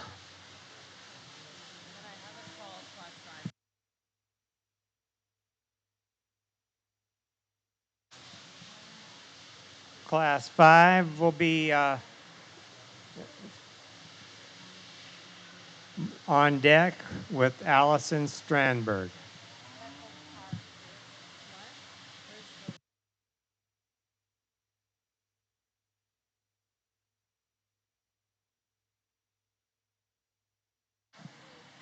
Well, a long-sided, round-bodied one here, and I think a good colored heifer that's got some balance and some look to her. She's got some turn to her body and some muscle from up top and behind. Not as relaxed in the angle to her shoulder and knee as some. Not as comfortable in the way she travels, but you like her length of body and the extra substance she's got. I think she's still attractive in her head as well. So I think a nice heifer to represent this class.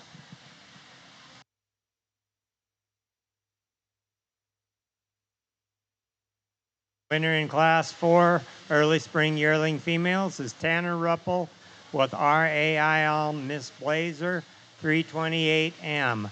Class 5 junior yearling females Strandberg with RRSS Mojito 2402.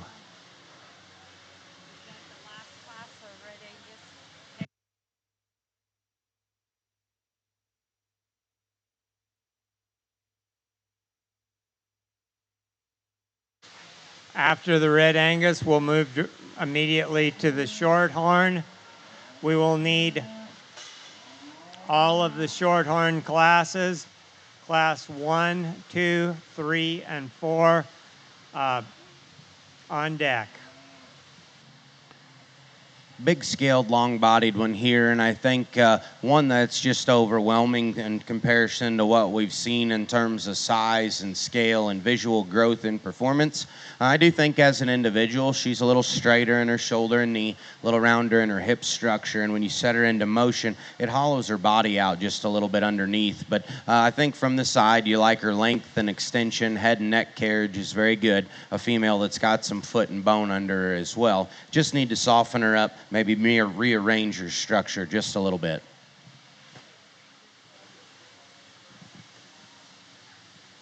Winner in Class 5, junior yearling females, Allison Strandberg with RRSS Mojito 2402. We're ready for the judging of the Grand Champion and Reserve Champion female. We need back in the ring Jacob Levos Jung, Rafter RS Cattle, Jesse Coyle, Tanner Ruppel, and Allison Strandberg.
Well, a nice set of Red Angus heifers here, and to run through them and just share my thoughts. The young man out of the first class, really lean and really honest in terms of condition. I like the way that female balances up when he gets her stopped and parked. She is so incredibly lean and honest in terms of her condition that it kind of makes her top line just not settle in her quite nice enough. And I do think that that's one that we could add some shape and thickness to, but her bone matches her bulk. She's lean, she's extended, and she's very youthful in terms of her look and presentation. The darkest red one comes next, and you like the length of body, the squareness to her hip.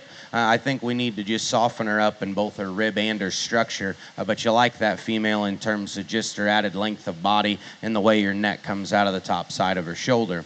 The heifer out of the third class, to me, represents just the fundamentals in terms of being cowy and maternal. She's big ribbed, she's sound and flexible. She's as loose and just good in terms of her structure as any within this set. Is she the tidiest or the wowiest one we've seen? No, she's not, but I'm more than okay with that because I like the fundamentals that she represents. I like her foot quality, I like her body shape. She's starting to show a nice udder underneath of her. There's a rounder bodied, thicker ended one that comes next, and a young man out of that fifth class, you like that female's roundness to her body. She's stouter hipped and she's thicker ended. Does her foot and her bone match her bulk? That's the question mark for me. Does she tie it all together just loose enough when you set it into motion? I don't know the answer to that as well. The biggest scaled and the outlier, in my opinion, is this young lady out of the last class, incredibly long-bodied. That heifer's got some shape and some thickness to her. I think she's a little straighter off of both ends. To me, I think with the extra size and length and scale she's got, I'd like to soften her up in her front end structure, make her just a shot more maternal in terms of her body. I don't know that there's just one way you've absolutely got to go within this breed. There's one that stands out to me for the fundamentals and the basics, and I like that. It gets a little closer, in my opinion, for reserve. Put your hands together for a nice set of Red Angus heifers.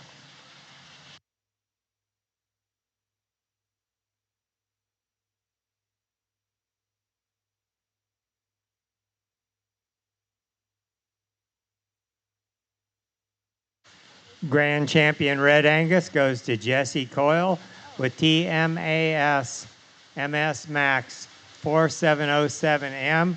Reserve Grand goes to Allison Strandberg with RRSS Mojito 2402.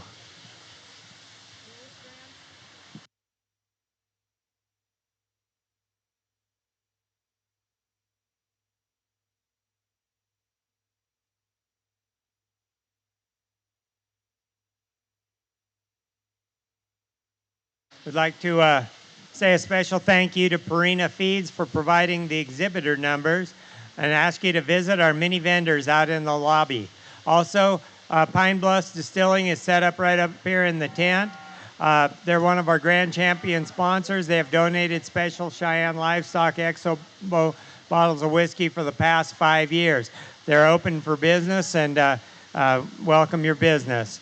Also, I'd like to mention Showtech Feeds. They're Grand Champion sponsors that have sponsored the show for the last 4 years. They donate special prizes for the swine exhibitors, as well as donating money to the show. Cheyenne Kubota donated the use of four pieces of equipment, 2 skid steers and 2 tractors for setup and cleanup. Thank you to Cheyenne Kubota. We would like to thank Showtimes for all they do. They provide banners for the top 5. This year, they're sponsoring a fitting contest on Saturday. Grow Business Solutions produces the sweatshirts, hats, and banners. And Legacy Livestock Imaging, they are taking the backdrop photos and ring photos. Check out their website for photos. Thanks to the Andersons and their crew.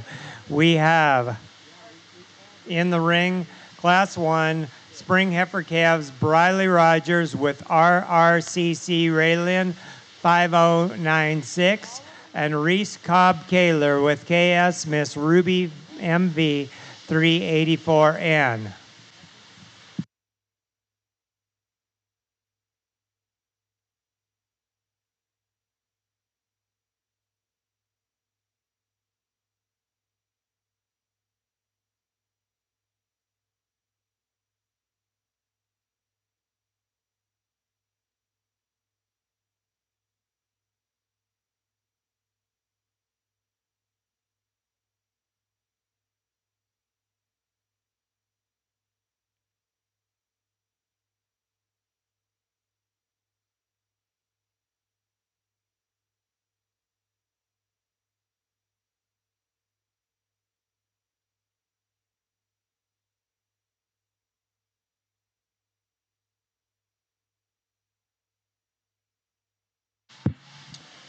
pair of them here to start off our Shorthorn show, and we'll leave them the way they came in. The young lady up here in the front, just one that offers us more in terms of just body, in terms of substance, in terms of the way she's built. She's bolder in terms of her cage. She's bolder in terms of the shape down her top, and as she carries from her hip down to her stifle. Maybe needs picked up a little bit in her pins, but one that's flexible enough, gives you a nice enough look from the side. Young lady comes second here, one that's a little more extended, a little longer everywhere, a little longer in terms of her pattern. Maybe not as bold in terms of her shape. Tapers off as we start studying her into the lower part of her cavity, as she comes out of out of her midrib into the lower part of it, and then gets a little bit frailer or weaker in terms of the shape to her stifle and her bone work out of her hind leg. So nice pair, just a denser one up there on the top to win that class.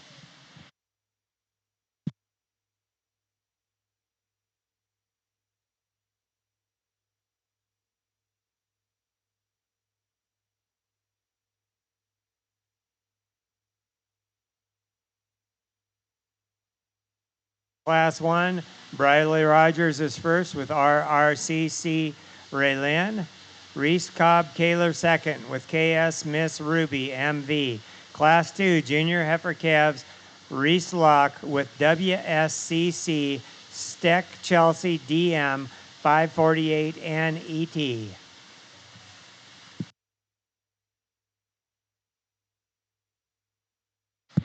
Class 3, Reese Cobb Kaler should be on deck. Class 4, Reese Cobb Kaler should be ready. Good single entry here as we work into our Shorthorn show a little further, and one that you could use some competition. I love the extension of this female from the point of her shoulder forward, and then she reads that way as we project back in her skeleton. She's a long-bodied female that stays composed as we set her to the lead, long-muscled kind of female. And I like the condition she's at for this stage of the game. It starts for me as you study her skull and the shape to that, and what you read there kind of progresses back in terms of having some power and having some extra substance as we study her muscle work and we study her foot and bone work. But maybe just needs picked up. I mean, in terms of if you want to criticize her, I'd pick her up a little bit in terms of her pin and square her up there in her hip. But just a very, very elegant female to go ahead and win this class.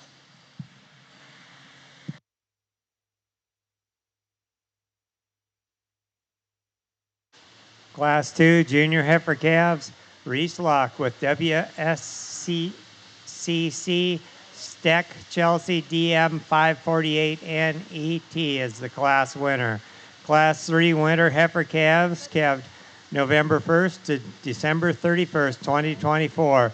Reese Cobb Kaler with CGS Mavericks Miss Ailey 521.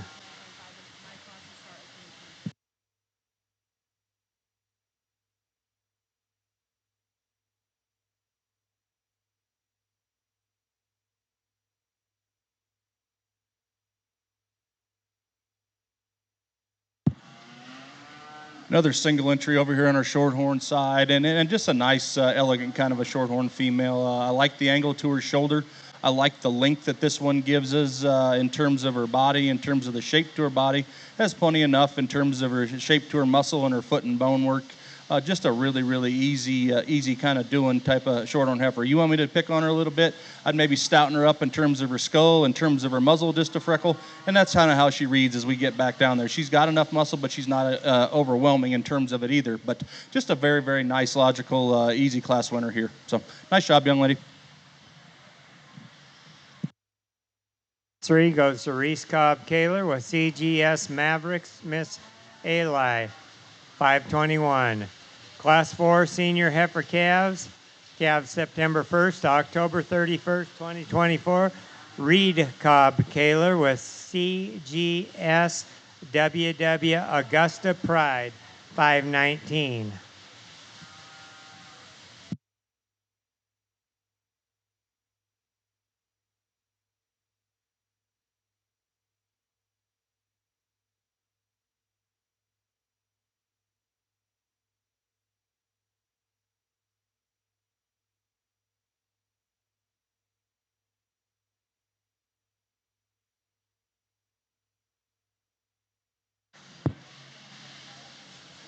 Another good single entry here in terms of just being nice, productive looking shorthorn cattle in terms of the shape to her body, in terms of her bone work, in terms of the way that she puts muscle on her skeleton.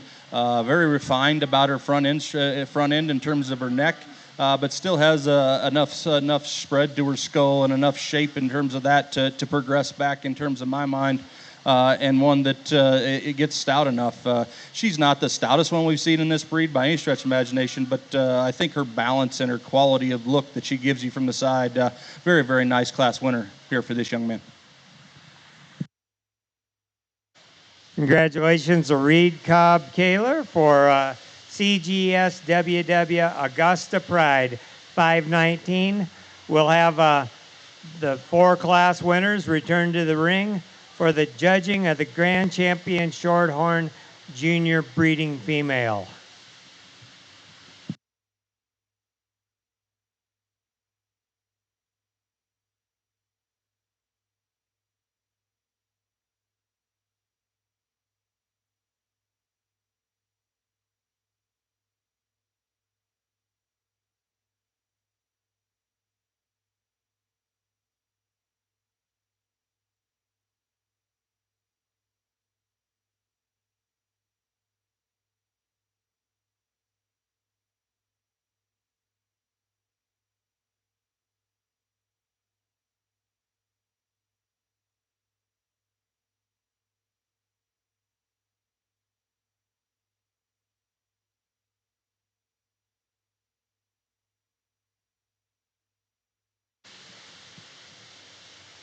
So we'll be moving on to the purebred Simmental. We'll need Wiley Simpson and Easton Newsom for class 1.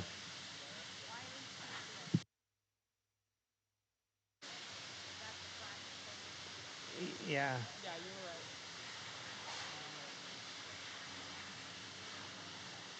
Then for all the semis, we're going to have to announce everybody's name to come because they're going to Yeah. be confused. So Easton Newsom will need Volt Cow N509 in this first class.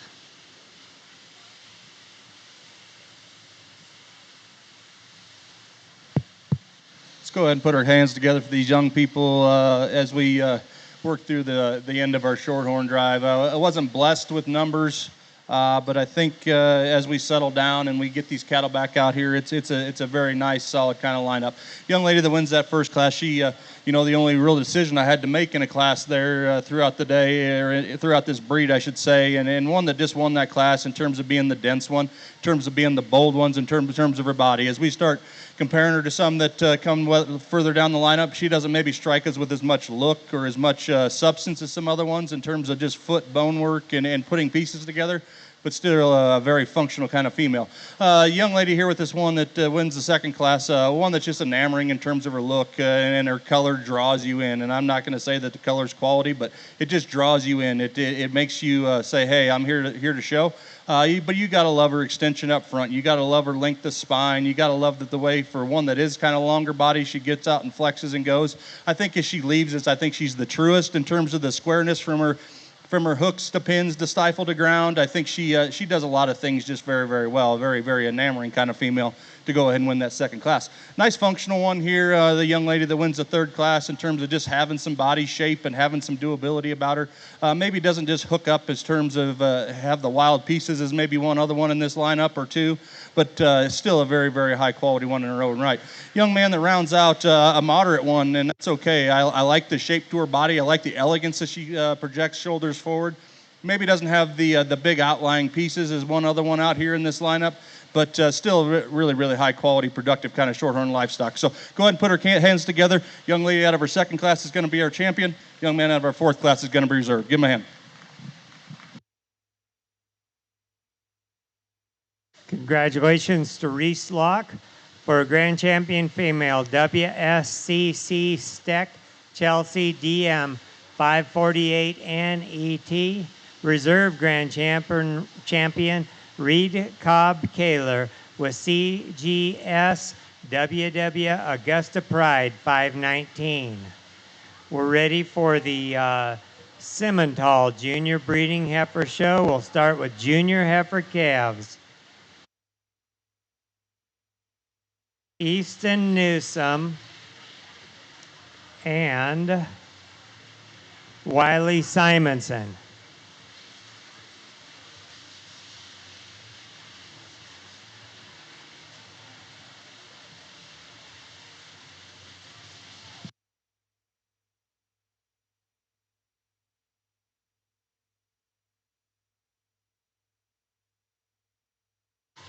Easton Newsome is exhibiting Volk cow N509. Wiley Simonson has RCJSE Nirvana 218N.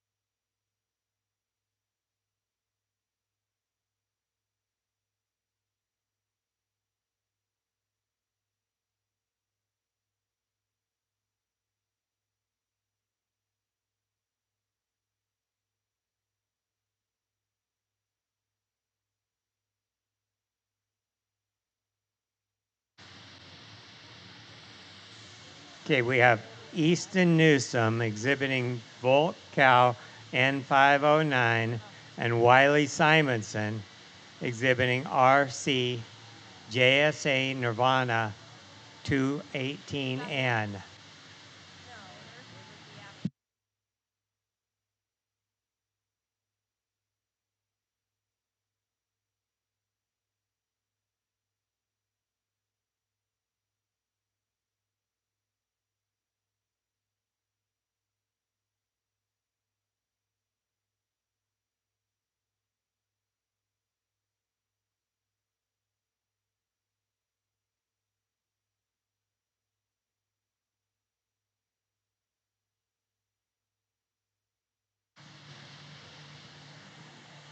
Well, a nice pair of heifers to start off your Simmental show, and the one we'll start with is just a little smoother and a little more seamless in the way she transitions. Beautiful in her head, her neck, and her chest. Good in her forerib, top line, and hip structure. You like her when you set her into motion. Just a little fresher, tidier kind of a heifer that's got a really sharp look from off to the side. Bigger scaled, stouter ones, the red heifer that comes next. That's a big backed, big hipped, thick ended kind of a heifer. She's a little flatter there in her forerib, not as comfortable when you set her into motion. Two nice heifers to initiate your Simmental show. First place goes to Wiley Simonson with RC JSE Nirvana. Second place to Easton Newsome with Volt Cow 509. We're ready for the heifer calves September 1st, October 31st, 2024. Easton Newsome with SS Melora 356M.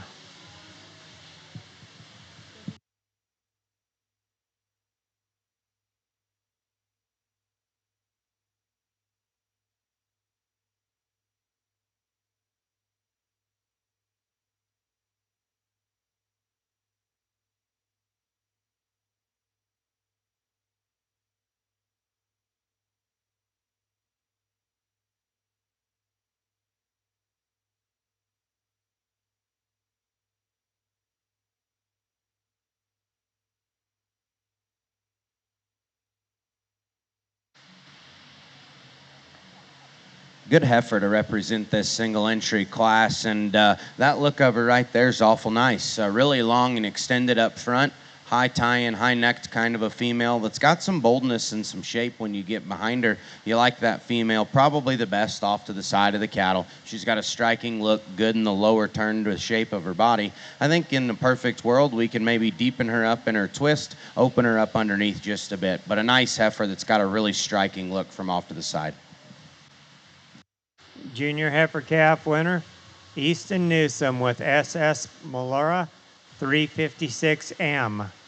Ready for late spring yearling purebred females, Braden Vetter with Prada, and Briley Bennis with RVCC Roxy 1878M ET.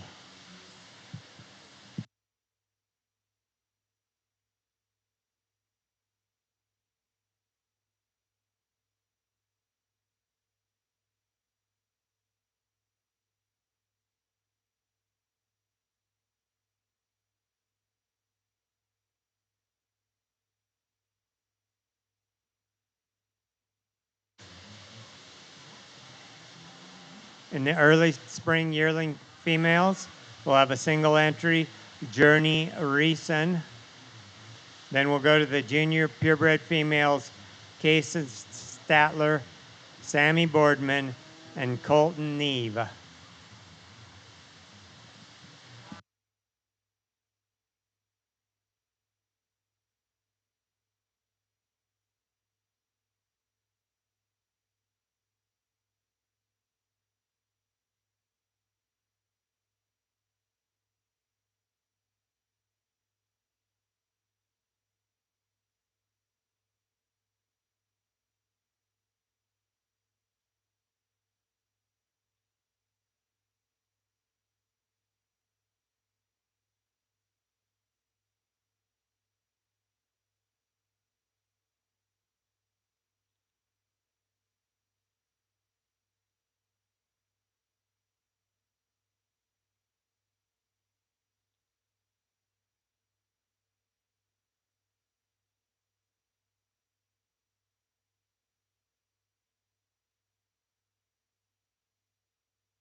Well, really a good pair of heifers here to represent that class, and at the same time, the one that wins does so rather handily, in my opinion.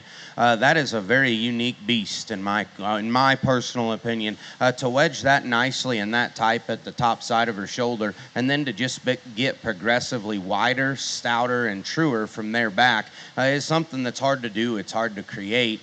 Awesome in her structure, awesome in her angles, really fresh in terms of her body shape. That's a high tie-in, sharp-looking, beautiful-headed one that's got an abundance of quality, natural thickness, and rib. When they can tie the basics together and then they can couple that with the extra bells and the whistles, it makes it fun not only to see and judge, but just something that you're proud to get a chance to look at, in my opinion. Good calf comes in second. Wide-bodied, big-ribbed, and stout. You like the extra hip shape and natural thickness she's got. A little straighter there through her shoulder and knee. Not as comfortable in her hind leg travel. Doesn't balance up with the same kind of wow factor as that one that comes just before. But two nice heifers. That one up top is certainly worth taking a second to go and see. Late spring purebred females, Briley Bennis is first with RVCC Roxy 1878M ET. Braden Vetter second with Prada. We're on to the early spring yearling purebred females, Journey Reeson. Journey is exhibiting RESN MS Percy's Lex 83M.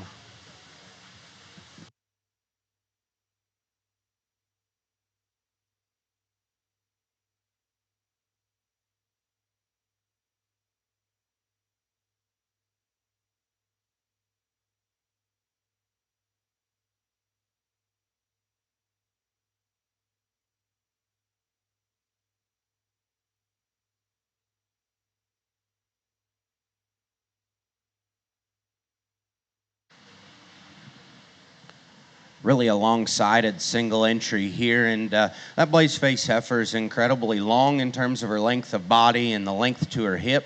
She's got some shape and dimension from behind. I think in a perfect world, we could stouten her up at the surface, get the foot and bone to match the bulk, soften her up in the center part of her body, and it'll help her balance up a touch. But you love the length of body and the extension that she's got and the way that she carries that down her top line and out of her hip.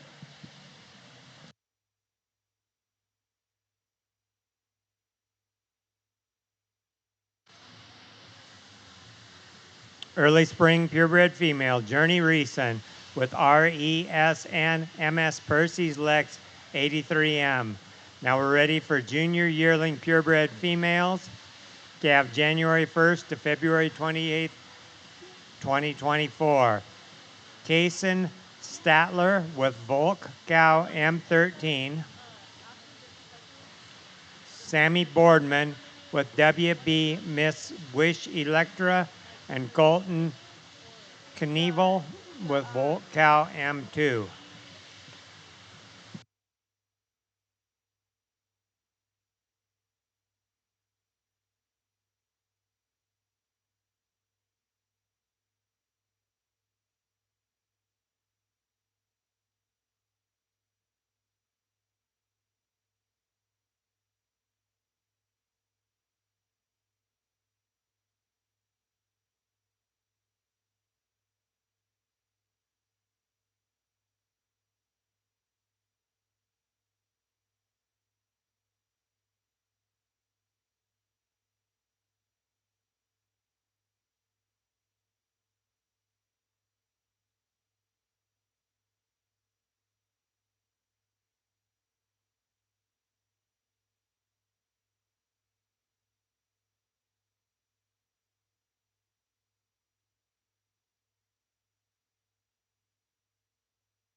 Three nice heifers within this class, and I just immediately, in my opinion, said they've all got enough in terms of shape and power. Of three heifers that have enough muscle and enough shape, the one that wins is just the most complete in the way she's put together. She's the loosest in her structure. To me, she is more feminine and refined than the one that's in second, and she's softer and more maternal in her body shape and the look of her fleshing ability than the one that's in third. And so with that, she just kind of becomes the fault-free fundamental place to go ahead and start. The heifer in second's got the edge in terms of topside shape, natural thickness and dimension. That's a heavy-footed, stout-boned heifer, a little raw and a little coarse in the way she handles her shoulder shape, and you can see that down in through her navel. Not as comfortable in the way she travels, but you like the shape and the length of body and the power that she's got. The one that's going to round out the set is really good in her top line, her hip shape, and the way that she handles her extra length and levelness. She's the cleanest up front of probably all three of them. I think she runs out of body and runs out of power, and to me, she just doesn't have the same kind of substance as the initial two. So a good set of heifers from top to bottom. The fault-free one became the place to start. In the junior yearling purebred females, first place Kaysen Statler with Volt Cow M13. Second, Sammy Boardman with WB Miss Wish Electra 401M. Third, Colton Knievel with Volt Cow M2. We're ready for judging of the Grand Champion female. We need Wiley Simonson, Easton Newsom, Briley Bennis, Journey Reeson, and Kaysen Statler back in the ring.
Really good set of Simmental heifers, in my opinion, from top to bottom here. And we got a really nice place to go ahead and start. And I think that heifer calf represents a high-quality cattle just as an individual. Love her head, her neck shape, the body shape she's got, more than ample in terms of skeletal width and natural thickness. I think that heifer reads to be very sound and flexible. She stays mad and swings her tail the whole time he leads her, and because of it, she just doesn't settle in. But I'm going to call her sound, and in my opinion, that one is a contender.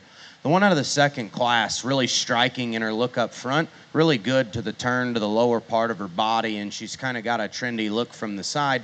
I think we need to just change the way her shoulder and forerib transition is, maybe loosen her up in her hind leg structure a bit, but you like that one a good deal in terms of just being long and extended up front, having some turn to the lower part of her body. I do think the one out of the third class just hits you like a ton of bricks. It's so rare to find them wedge that nicely in terms of their shoulder and the top side of it, and then just get progressively wider and wedge the correct way from there back. That female represents fundamentals in terms of just being maternal and looking like a breeding heifer, and she ties it together with a beautiful head and neck shape and a really incredible hind leg. And she does so when you watch that one go away with as much hip shape and natural thickness as any of them. Really a fun individual to get a chance to see, in my opinion. Long-bodied lean one's going to follow her. In my opinion, that one's got some shape and some turn to the center part of her body. Like we said within that class, we could give her a shot more foot and bone to match the bulk that she's got up high, and I think we could soften her up in terms of her body, and it'll help her come together and balance a little nicer. The heifer out of the last class is very good in terms of the fundamentals. She won that class for just being fault-free and complete, in my opinion. With that in mind, is there enough bell and enough whistle to go along with it to maybe run with a couple of others? I can't say one way or another, but I like the foot and bone, I like the structure, and I just like the basics in which she represents of being fundamentally correct. Good doing cow feature there, very maternal in her head and her neck. Good set of cattle from top to bottom. I'll get you a grand in reserve. Put your hands together for a great set of Simmentals.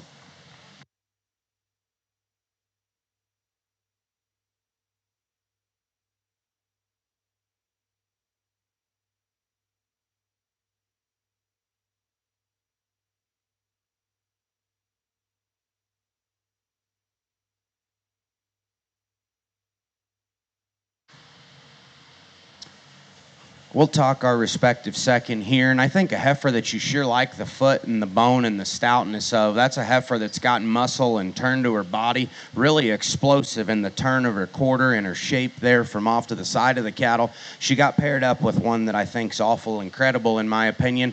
With that, does she rock back far enough in the angle to her shoulder and knee? And I do think that her foot gets just a little frailer and a little more fragile when you study that calf. It comes down to the two that are on the ends, in my opinion. I like the young man's heifer calf out of that first class to be reserved. Put your hands together. Good set of Simmentals. Grand champion Simmental female goes to Briley Bennis with RVCC Roxy 1878MET. Reserve Grand Wiley Simonson with RCJSC Nirvana 218N. Congratulations.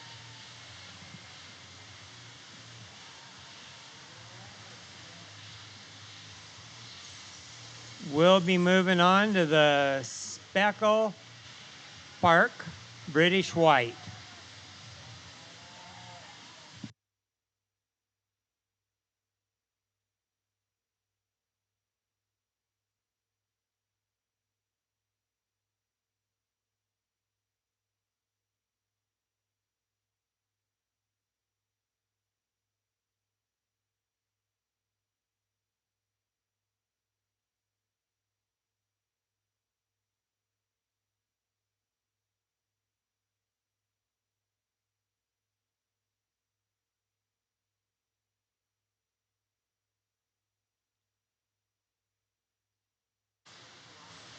Summer yearling speckled park female Maya Connell with CM show cattle Lululemon. This will also be the judging for the grand champion.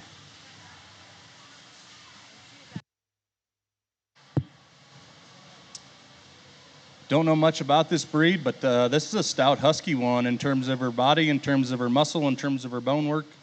Still relatively flexible in terms of the way she gets out and goes. Maybe you just clean her up a little bit in terms of condition as she's laying it on the front side of her neck into her brisket there, but still pretty nitpicky on a very high quality stout made female. Congratulations to that young lady.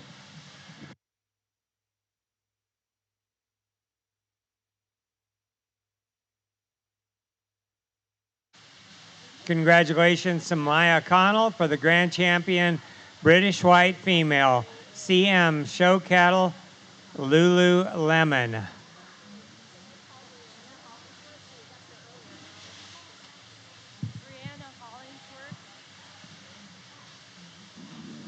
Brianna Hollingsworth.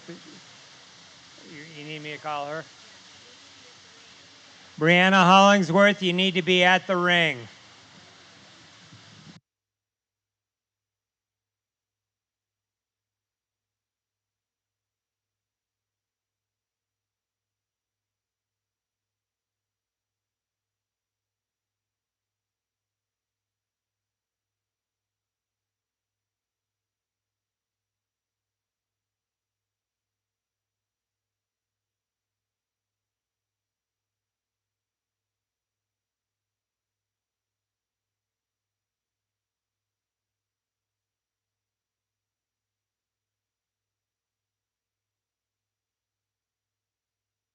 One entry in the Composite Charolais, Brianna Hollingsworth with Snowball.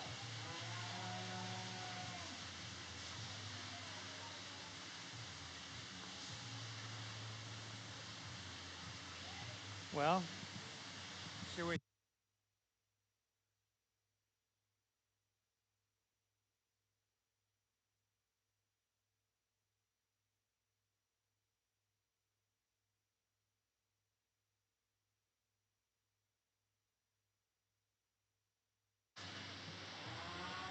After this class, we'll have the Key Angus. I think we've already had the Key Angus, Pam.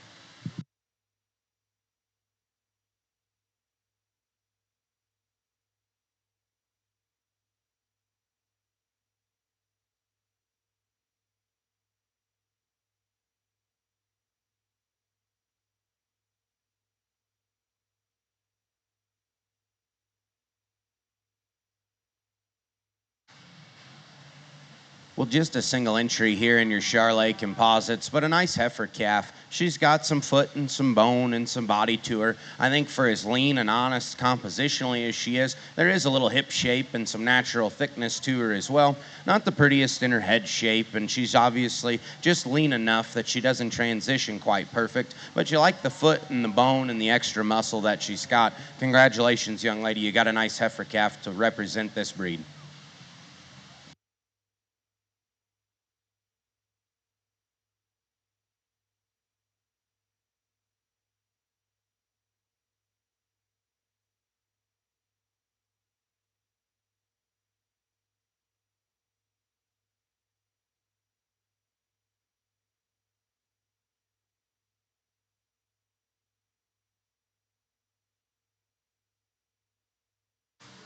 Champion Composite Charolais goes to Brianna Hollingsworth with Snowball.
Single entry here to start off our Main Angus show, and a bold kind of built female in my mind in terms of the shape to her body as you progress her from her shoulder to her forerib to her body cage, and it progressively gets stouter in terms of her pins and her stifle. Maybe needs stoutened up a little bit in terms of pick her pins up in her skeleton and just stouten her up in terms of her hind leg to the ground for the extra little bit of dab she's got underneath her throat latch, but still a very, very high quality individual. Congrats to this young man.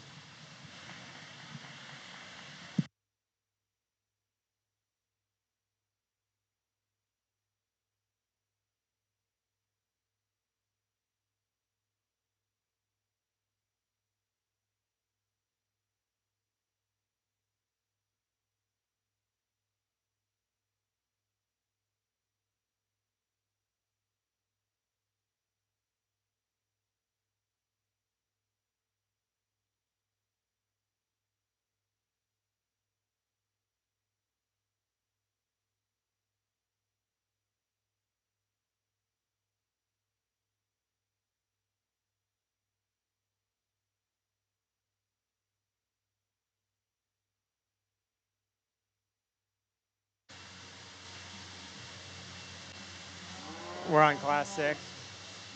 Okay, the winner of Class 5 Main Angus was Court Bronchroth with DRIT Noodles. Class 6, Ryan Carlson with PODZ Proven Queen 352 Ann.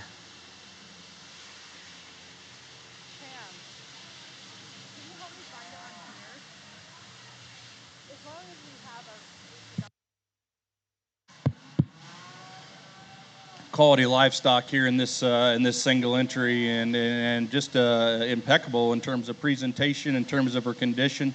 I think she's spot on in terms of one that's got some extra stuff in terms of power and laying a little bit of condition on her, but still so fresh in terms of the way you study her shoulders forward.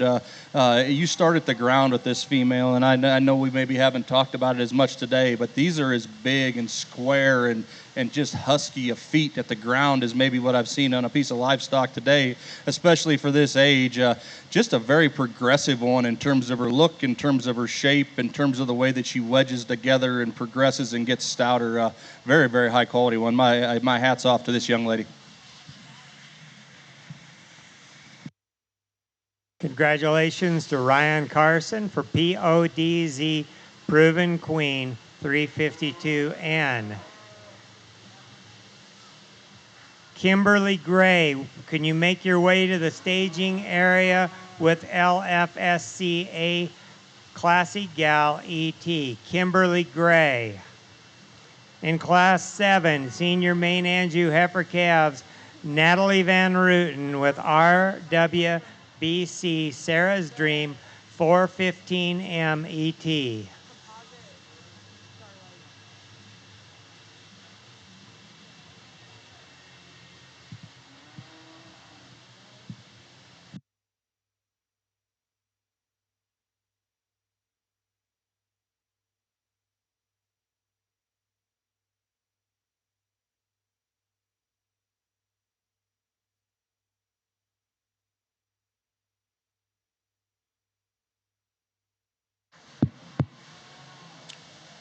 Another single entry here, and this Main-Angus deal is going to shake up and get tough and get real good. The word I want to use to describe this female is genuine, in terms of her freshness, in terms of just how everything seamlessly comes together, in terms of her underline and her top line. She can maybe get just a little rocked up in terms of her shoulder from time to time. She maybe isn't just the punchiest one in terms of the shape to her muscle, but I think as you start breaking down Livestock and blending things together the way she does and as complete as she does, just a really, really hard to build kind of thing in terms of the way that she is put together. Is she perfect? No. There's things we change, but you got to appreciate cattle for what they are, and just genuine is where I want to land on that one.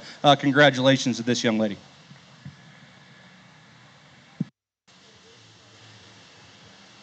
Congratulations to Natalie Van Rooten for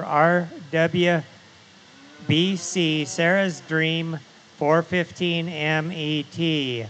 Now ready to come into the ring is early spring yearling Main-Angus females. Kimberly Gray with LFSC A Classy Gal ET, and Randon Jonke with Randon Jonke.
Very, very good class, and I'm going to leave them the way they came in, and it's tough, honestly, because it's a very, very close pair in my mind. But this one just hits me with just a little higher look in terms of the way she puts her pieces together and hooks them all up.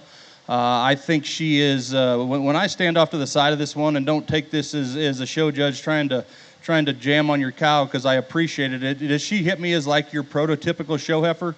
No, she doesn't. Does she hit me as a donor cow? Yeah, she does. This animal's stout, and it starts all the way up there to her muzzle and transitions to her eye set and to her pole, and then you get back in this animal, and she is bold, and she is burly in terms of the way that her cage lays in her, in terms of the way that she uses her hock and stifle. She's very, very stout. I'd like to maybe, if you want me to really get hard on her, we need to lean her up a little bit for me. I think she's pushing the envelope a little bit in terms of condition, especially on the front side of her shoulder.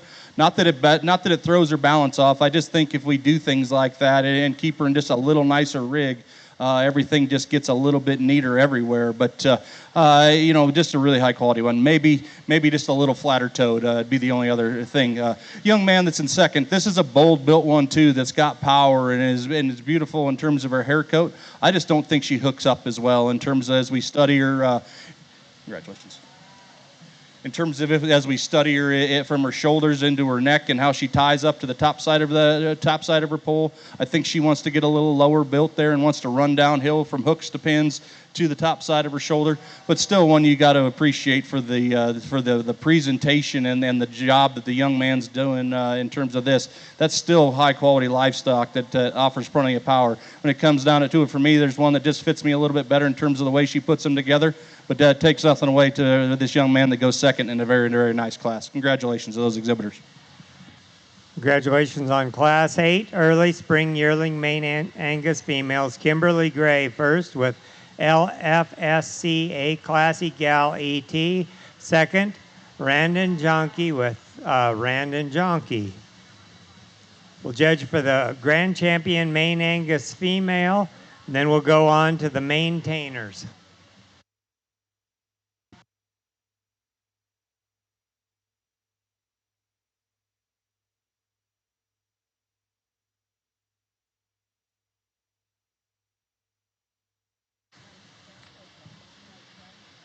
For the champion drive will be Court Bronschroth with DRIT Noodles. Ryan Carlson with PODZ Proven Queen 352N. Natalie Van Rooten with RWBC Sarah's Dream 415M ET. Excuse me, and Kimberly Gray with LFSC A Classy Gal ET.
Not a lot of numbers and not a whole lot of decisions to make throughout these classes, but I'm here to tell you guys, you need to come up here and look, because this is from top to bottom, from first class to last class, might be as solid of a set of females as at least I've got to evaluate today in terms of quality. And it's fun, and it makes you get out here and make big decisions. And maybe when you're not blessed with numbers, you don't feel that way. But I'm here to tell you, they're all very, very good, and they all need their dues. So, young man that started us off, just a really bold one in terms of its cage. One that I think is as you start studying transitioning, especially front side of his skeleton or her skeleton, is one that maybe does that with as much power as any of them. As we get her back out here, I mentioned in class, like for the amount of throat latch and chest floor and shape to her sternum, I'd probably like to stouten her up a little bit in terms of her foot and bone work, but that's still very, very high quality livestock. Managed correctly, that animal will go on and make a really, really nice project for that young man. Young lady here with this one out of her second class, when she props her up like that, you better get a look, because it's good. For one that is that extended everywhere in her skeleton, in terms of her length of neck, her length of body, her length of muscle, to sit on substance and foot and bone like that is hard to do, guys. And as she gets out and goes and stays as elegant as she does in terms of her, in terms of the way she handles her neck and the way she postures her hip and gets out and goes, it's fun to look at. That animal there has a very, very, very high ceiling, in my opinion. Young lady out of the next one, and I talked to her in class as just being the genuine one. And as we get her back out here, is she a stout?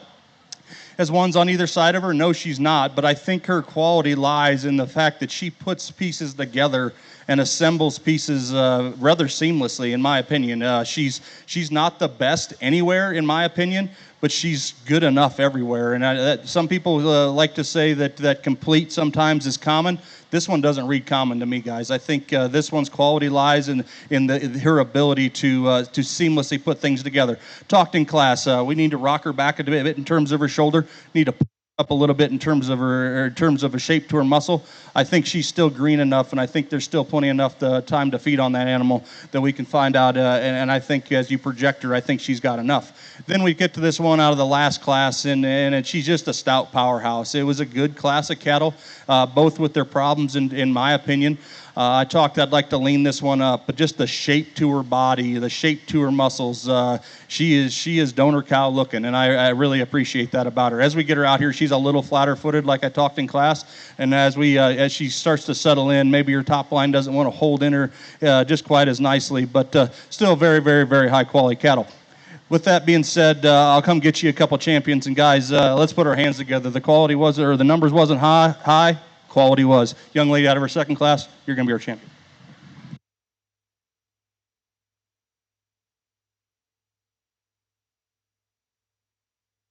Congratulations to Ryan Carlson for Grand Champion Main-Angus Female PODZ Proven Queen 352N.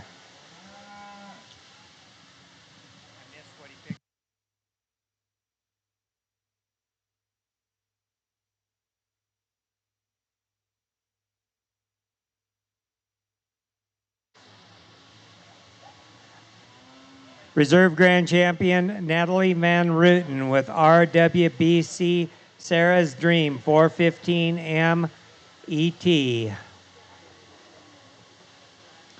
We're ready for the maintainers. Starting with Class 9, the Spring Maintainer Heifer calves, calved after March 1st, 2025. Leighton Crawford, Brentley Bronsroth, and Leighton Crawford, 3 head.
good class, and a young lady here does an exceptional job. And it's tight here on the top end for me in terms of this pair, in terms of the closeness in terms of evaluation.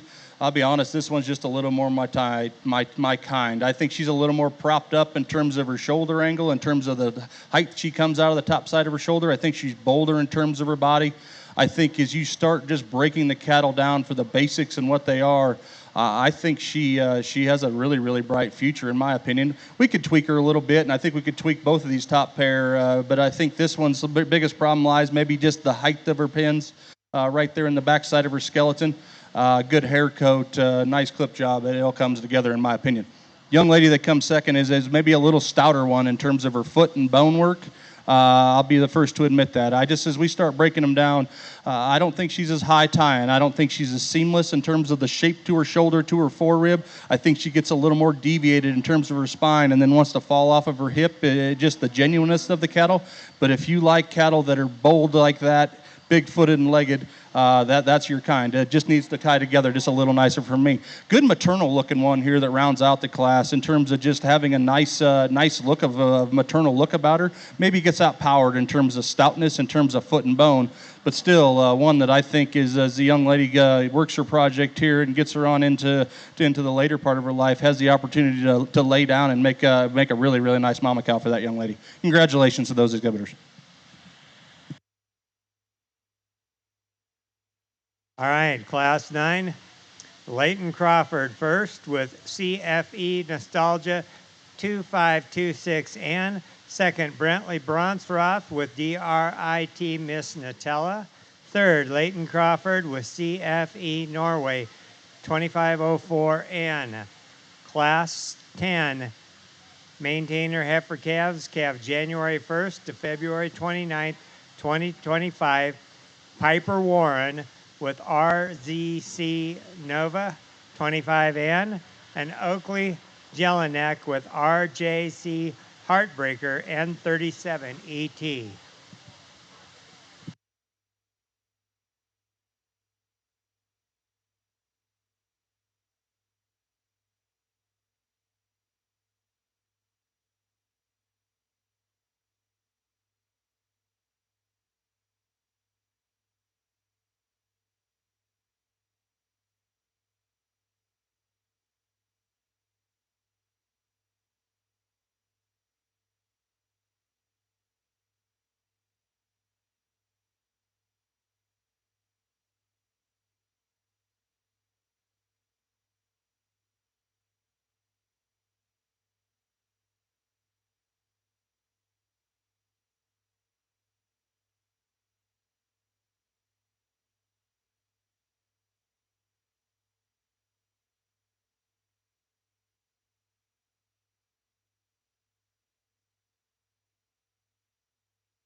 Nice pair in here this year class, and we'll leave them the way they came in. And neither one of them is just wanting to settle in and just 100% be show heifers and relax and get out and go the way they need to. Not saying it's a structural issue. I think it's more of a nerve thing. But I think of the pair, I think the one that's a little higher tying, I think the one that's a little more balanced as we want to start studying the way that she composes herself in terms of her spine, in terms of her hip, in terms of the way the top side of her pin set sits in her, is the young lady's heifer up here on the front side. I think with that, she's also probably the bolder one in terms of her body shape at this stage in the game. I think she's a little farther along in terms of condition maybe than the one that's in second, and maybe that's why it is, or maybe she just had a better trip to town. But I think just higher tying type of livestock to go ahead and lead off this class. Still quality livestock here, this young lady that comes second. And today I just think she just needs to settle in. She needs to fill up. She needs to come out here and be comfortable. She maybe, you can tell, she wants to be a little lower in terms of her pins. She's a little harder in terms of the bottom 1/3 of her body, but the shape to her rib is good in terms of the way she opens up. She's stout enough, I think, in terms of her feature. Get that animal to settle in. Maybe that gets a little easier, makes it a little closer on the top side, but still quality livestock to round out the class. In Class 10, Junior Maintainer Heifer Calves, first place goes to Piper Warren with RZC Nova 25N. Second to Oakley Jelinek with RJC Heartbreaker N37ET. We've got one head in the next class. Early Spring Maintainer Females, Jackson Allen with BMFC Stella 408M.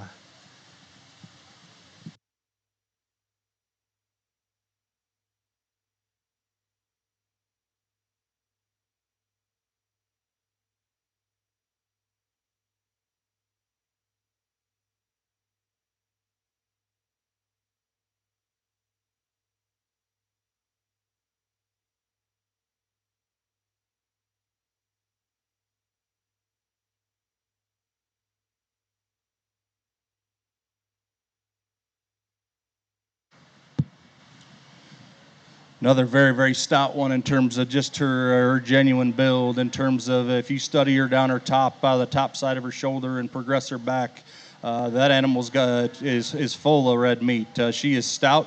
She is, and with that, she's still flexible. Gives you a really, really nice look of quality from the side. Big-footed, big-legged kind of female. We could probably just tidy her up in terms of her sternum, freshen her up just a little bit there, and then from time to time, as she gets out, she wants to get just a little weaker in terms of the way that her loin's set in her. But still, quality livestock that's flexible, stout, and genuine in terms of her build.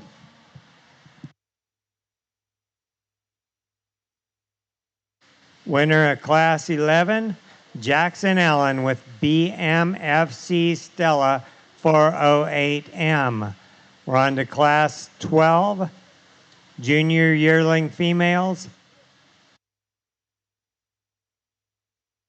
Callie Tharp with Minnie. Reed Pratt with PRA Beyonce. And Leighton Crawford with CFE Maneater 2403M.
Another good class here in our maintainer show, and for as good as it is, I think the one that wins the class runs away with it in terms of my opinion. In terms of the look she gives you from the side, I think in terms of when you start breaking this animal down, is she the deepest bodied one in here? No, but depth of body isn't really this guy's thing anyway. If you want to know the honest God truth, she's the stoutest in terms of the top side of her shoulder, in terms of the way she progresses back. She is the stoutest, and when you start studying this animal from the edge of her loin to the outward curvature of her rib, that's where her density lies, guys. It's all outward expansion. That is a round-bodied, good-looking, big-legged, stout-built female. Does she, from time to time, just not want to cooperate? I don't know that it's a structural thing. I think she's a little lethargic in terms of the way she gets around the ring. I'm not going to hold it against her. That's a good animal to go ahead and win this class. Very good one here as well in terms of the one that comes second. And if you want to tie into the shape to her body and say that she's just a little bit bigger in terms of the lower shape to her cage, I won't disagree with you. I don't think she has the wild outlying pieces that our class winner does, but I do think that her basic build and her genuineness of look that she gives you from the side is very good. She's got plenty of power. We set her to motion. She needs to just be a little bit freer and easier, okay? She needs to get out and just cover a little more country off both ends of her skeleton, in my opinion, but still one that's very productive in her look that gives you a really, really nice look for the side. Young lady that comes next, one that maybe just gets out-horsed a little bit in terms of just the wild intangibles, that are those ones up on the top side of the class, but I'm here to tell you, young lady, you keep at it because you can show, right? I told you, I said, what do you weigh, about 35, 45 pounds? We get a few more horses under the hood on this one here, and she's going to make all these older ones get out of the ring because she's going to run them over, and that's awesome because she does an exceptional job. And she's got a good calf in terms of just one that's progressive in terms of the way she's built down her top line. She's bold in terms of her body shape, big-legged, just doesn't have the extra pieces those ones on the top side do. But congratulations to those young people in that class. Class 12, Junior Yearling Maintainer Females. First place goes to Reed Pratt with PRA Beyonce. Second, Callie Tharp with Minnie. And third, Leighton Crawford with CFE Maneater 2403M. We're on to the judging for the Grand Champion Maintainer and Reserve Grand Champion Maintainer Female. Leighton Crawford, Piper Warren, Jackson Allen, and Reed Pratt.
another great lineup here in terms of maintainer cattle, and I apologize for taking too long.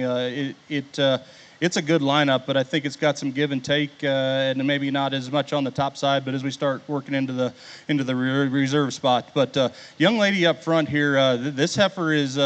And don't take this wrong, honey, but in my opinion, she's a hoof trim and a haircut and a feed bucket away from being very, very good. I think this animal has a tremendous upside. I think her look of quality and maternal build is really, really good, and the young lady just sticks the crap out of her. I asked her if she'd sell the heifer, because I've got a little 6-year-old boy that's maybe a little bigger than you, but you do a better job than he does, and I figured if you got her broke for him, then maybe he'd be okay, but she told me no. So I tried, I failed.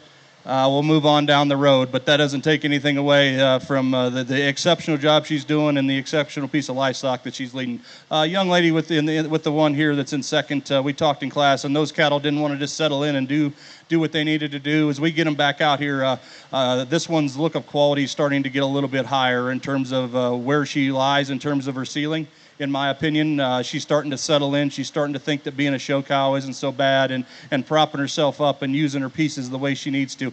I'll be the first to admit she's maybe just a little bit flatter in terms of the shape in terms of the shape to her body as we get at a front 3/4 and progress her back. But I think that one has big outlying enough pieces that as you feed her and as you project her, and I'm not a big guy on let's go project all these cattle out, but I think if you don't look at calves in terms of if you were standing at my house and if I was feeding you and what I could make out of that animal, then you probably don't need to judge shows, because that's what it comes down to. When it comes to my operation, we show cattle, we breed cattle for a living. I look at them and look at them in our environment and what we do with cattle and how we can make them better. And that one I think has potential to do so. Young man that comes next, we commented on class, just a powerhouse in terms of the shape to her back, in terms of the shape to her body, in terms of just sheer foot and bone work. We need to lean her up, in my opinion. She gets a little bit in terms of the shape to her chest, and then as she gets out here, she's a little weaker in terms of her loin, in terms of the way that her hip wants to tie in her. But as you get that animal parked and get off to the side of her, she gives you a look of quality that I think projects maybe more on the terminal end of cattle than maybe the maternal side. That's okay. We got to make a living in a lot of aspects in this world, and that cow there offers plenty of value to do so. And then we round out the fourth class. One I talked in class, in terms of her movement, is she just a little lethargic? Yes. Her angles read good to me. Her general build and freshness is spot on in my mind. She offers us the most power in terms of the top side of her body, in terms of the bottom side of her skeleton, and then as you start to study just genuine pieces in terms of things that I think are hard to do, when you set one's rib cage in them like that, and they get that bold and project outward like that in terms of the shape to their body, I think that's way harder to do than to put one that's got the big swinging stuff on the bottom side. That young man right there is going to be our champion in this year division. As we get to reserve, I think honestly it's kind of a 3-horse race, and you can sit here and you can throw it back and forth in your mind. And I'll be honest, I'm going to probably set the mic down and I'm going to go back and look at them again, because I, honest to God, have not 100% decided in my mind. Young lady that did come in offers us a ton of quality in terms of coming back in second to that heifer. We talked during class. As we get her back out here, I'd like to free her up a little bit in terms of her movement for the power in which she offers to this lineup. Not that she's narrow built cattle. That's not what I'm trying to say. I think there's wider built cattle that do things structurally just as well as she does, but the young lady does an exceptional job. So I'll set the mic down. I'm going to look one more time here for reserve, but let's put our hands together, give these kids a nice warm thank you for bringing quality livestock to us.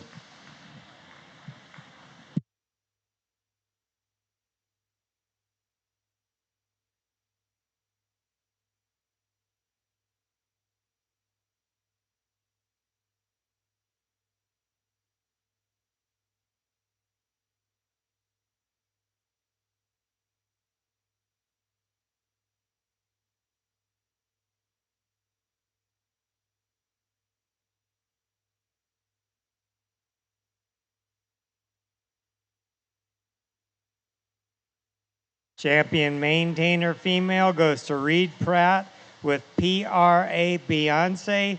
Reserve Piper Warren with RZC Nova 25N.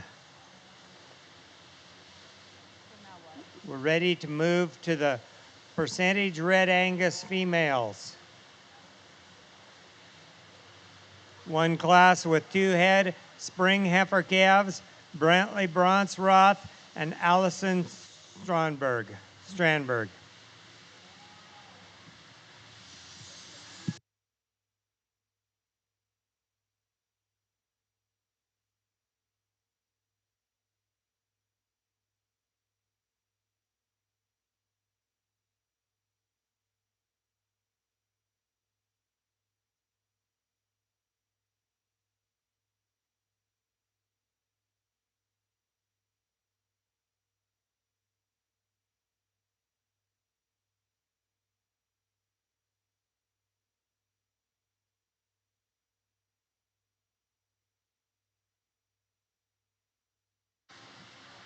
Brantley Bronsroth is exhibiting EBKNYA.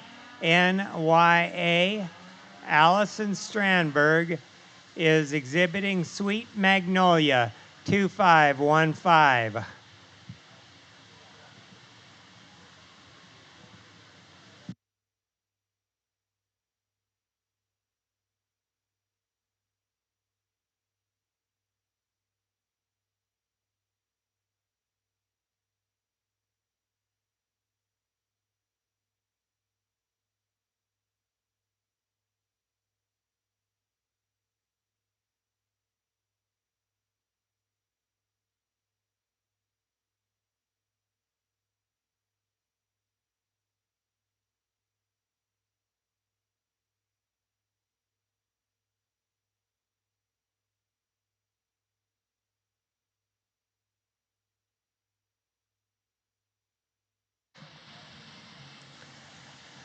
An interesting pair of them to go ahead and start off your percentage Red Angus show. And the young lady we're going to start with, just consequently, there's more foot, bone, body, and muscle within that heifer. She's not as tidy or not as attractive as that one that comes in second. There's more spread to her body. She's bigger hip, she's thicker ended, and she's got more substance underneath. And then I think couple that with the fact that she just wants to give in and show a little nicer, and it's a little easier to get a read on her structure.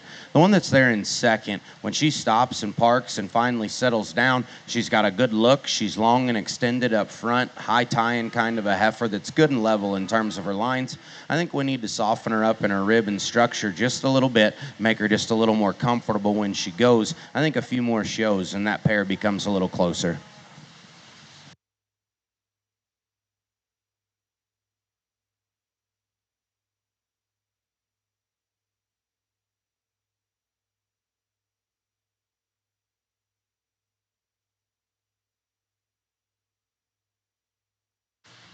Congratulations to Brantley Bronsroth for first place for EBKNYA.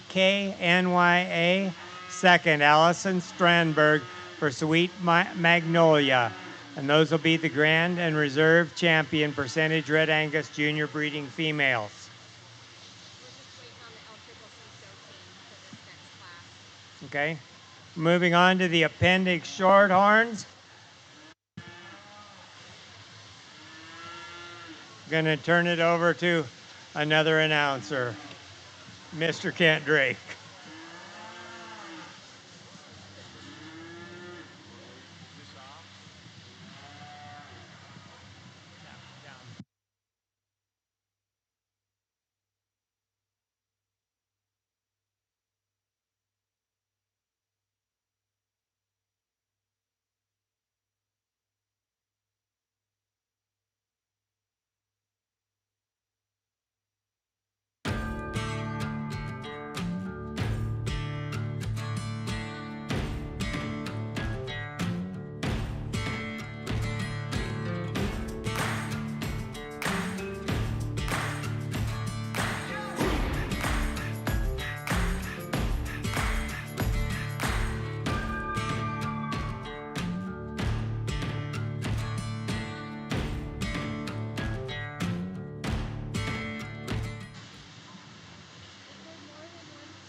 This is Shorthorn Plus Junior Breeding Heifer Show. We're starting with the spring heifer calves. In this class, we have Maya Connell with CM Show Cattle Ramchata, Reese Locke with DCC First Lady Melania, the LCCC Show Team with Razzle Dazzle, the LCCC Show Team with Annabelle, and Ella Rogers with Ruby 520 ET.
Well, an interesting class and an interesting pair up top to go ahead and start off your Shorthorn Plus Heifer show. And the one that wins does so to me. She just hit me the hardest when she came in the ring. High-necked and round-bodied, big-hipped and thick-ended. Still loose and flexible when you set her into motion. I think her structure differences over the one that's in seconds, actually. She's more relaxed in the angle to her shoulder and her knee.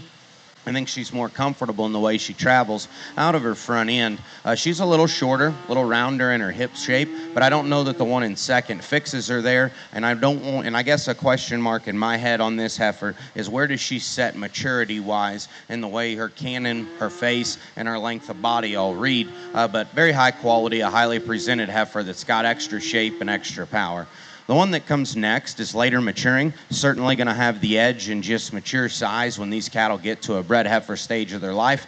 Long-fronted, long-bodied kind of a heifer that's got some foot and bone, a little more upright in her shoulder and knee. And again, like we said, she doesn't fix my class winner in terms of hip length or the way she travels out of her rear too. And I just wish she had the same kind of foot, bone, and density. The one that comes next is stout and wide and powerful. That's a big-bodied, stout-made kind of a heifer. Just a little plainer in terms of her look, a little plainer in the way that she's built. A leaner-made, more feminine one comes next, and that red roan heifer is one that's very refined in terms of her feature, and she's got more to her than the one that follows her. I think we just need to open her up and power her up to run with those cattle that came just before. And a nice blue heifer to round out our set, lean and honest in terms of condition, just not quite enough calf there today. Good set from top to bottom. The one up top, I think, is pretty nice.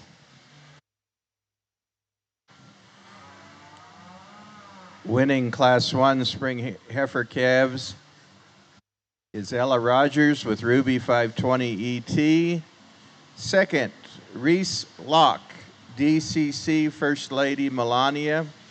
Third, the LCCC Show Team with Razzle Dazzle. Fourth, LCCC Show Team with Annabelle.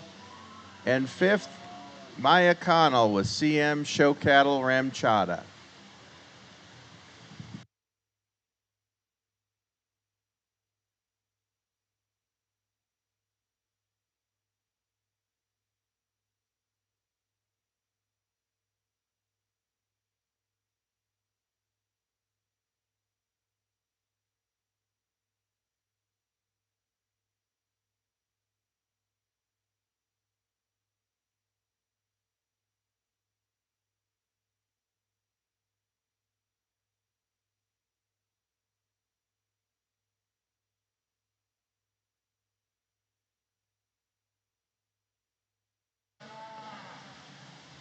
Well, a long-bodied, stout-made kind of a heifer to represent this single entry class, and she's got some foot and bone and some shape down her top and through her hip.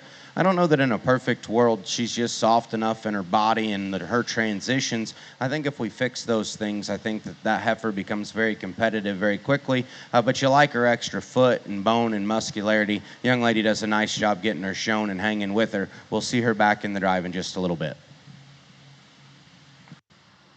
The only entry in getting first in this class is Callaway Lorenzo with DCC Lipstick.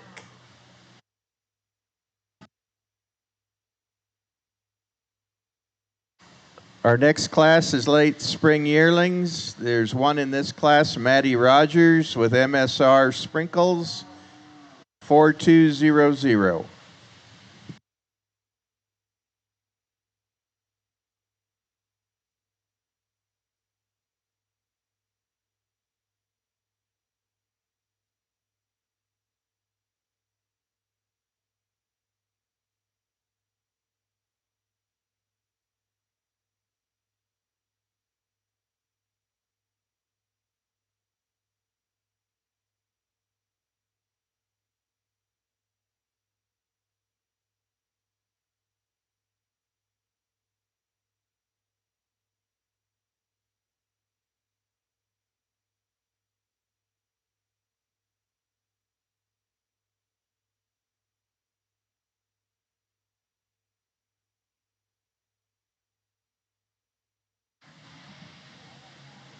Well, another nice single entry, and the young lady does a good job getting her shown. When that heifer stops and parks and comes together, she'll give you a balanced look.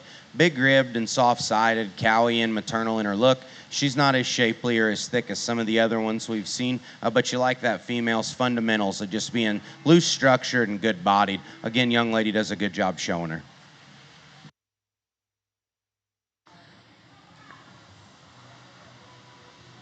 First place goes to Maddie Rogers with MSR Sprinkles.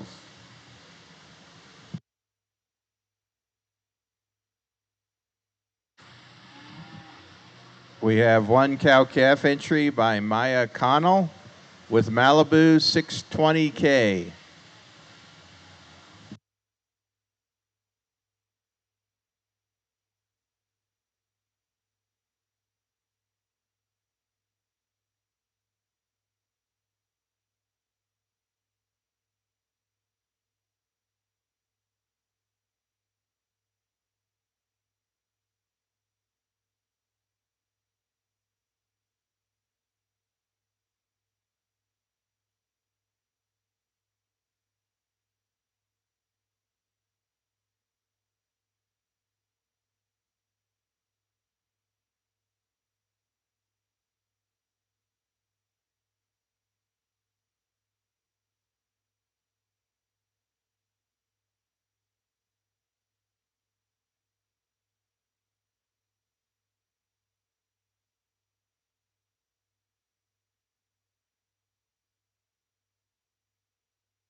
Well, a long-bodied, stout-made kind of a cow here. It's in really good shape for dragging a calf of that size.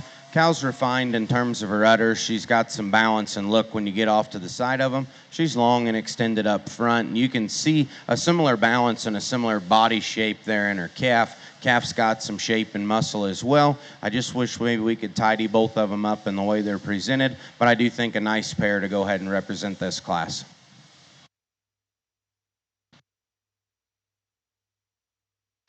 First place goes to Maya Connell with Malibu 620K. I think we're ready for our championship drive.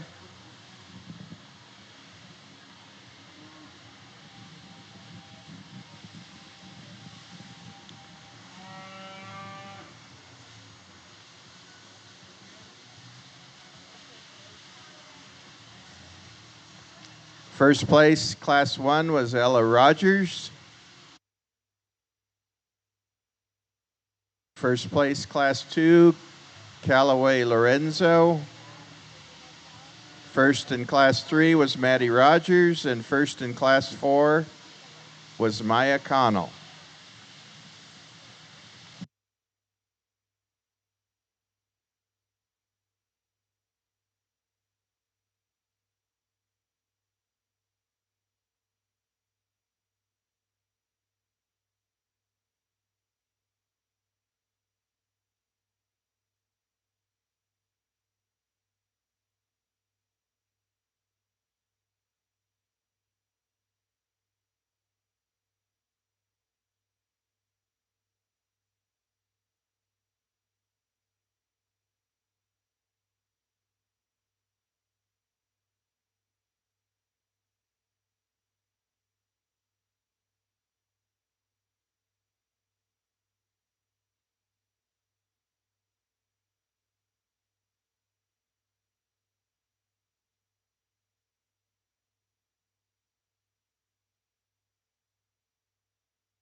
Well, not an overabundance of numbers here in your Shorthorn Plus show, but I do think there's quality amongst these cattle from top to bottom and differences in the way you can line them up. The young lady's heifer calf out of that first class is without question the most enamoring out here. High-necked and round-bodied, really nicely presented. A loose-structured female that won that class for having some extra shape and power and still being flexible and really lean and honest in terms of her condition. We got a longer-bodied, stout one that comes out of the second class. Good in her topside shape. She's big-hipped and thick-ended and got some foot and bone to go along with it. I think we need to relax her in both her angles up front and in the center part of her body. But I like that heifer for her length of body, and I like the extra stoutness and shape she's got. Really a soft-sided maternal kind of a female comes next. Not as many wow pieces as maybe some of the other cattle, but you appreciate her looseness of structure, her depth of body, and just the extra female-like quality that she's got. We got a good pair here to round out your set, and to me, I personally prefer the cow off of the pair just a little nicer. That's a big-footed, sound-structured kind of a cow that's got some shape and some substance. She's refined enough in terms of her udder. Her heifer calf's growing good, got some length of body and some shape and some muscularity. I think we just need to tidy her up a little bit in the way that she's built. So, again, a good set from top to bottom. Give your Shorthorn Plus exhibitors a round of applause. I'll get you a grand and a reserve.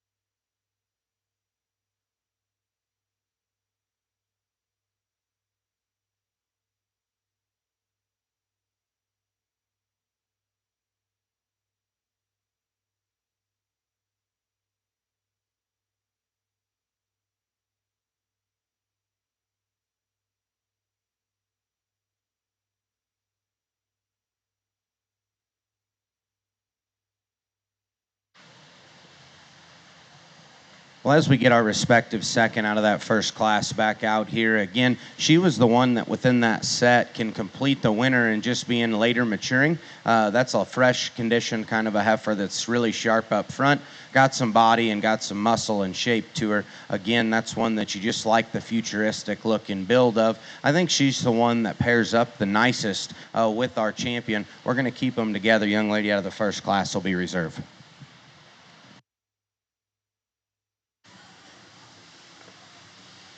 Champion Shorthorn Plus female goes to Ella Rogers with Ruby 520 ET.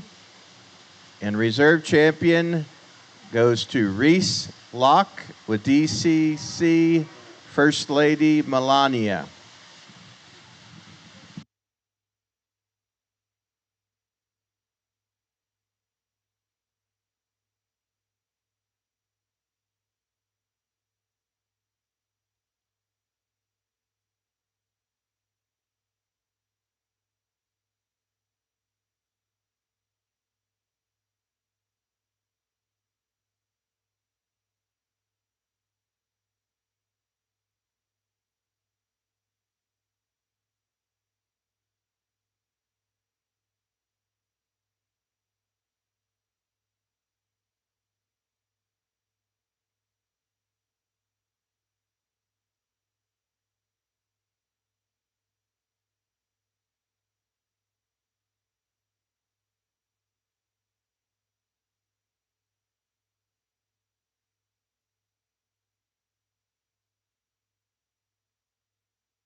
We're in our percentage Simmental heifer or female show. First class includes Jory Miller with Curbs Nova Stella 66N. Riley Vetter with Miss Penelope 51N.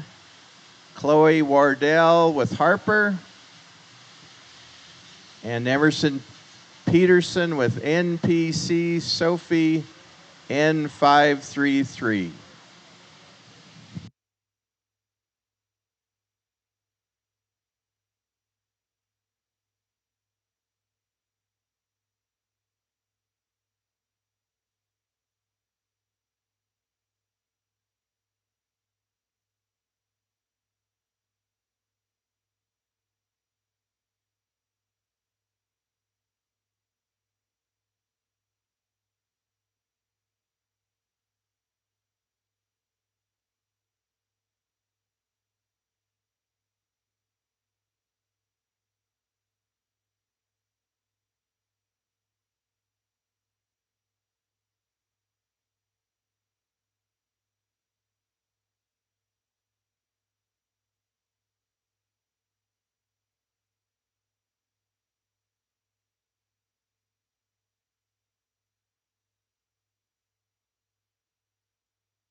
good place to start here on our percentages, and in a deep class in terms of cattle with some pieces and some hard to do things. But I think the logical thing in my mind is to go grab this complete one, and I think she's awfully nice in terms of the look she gives us.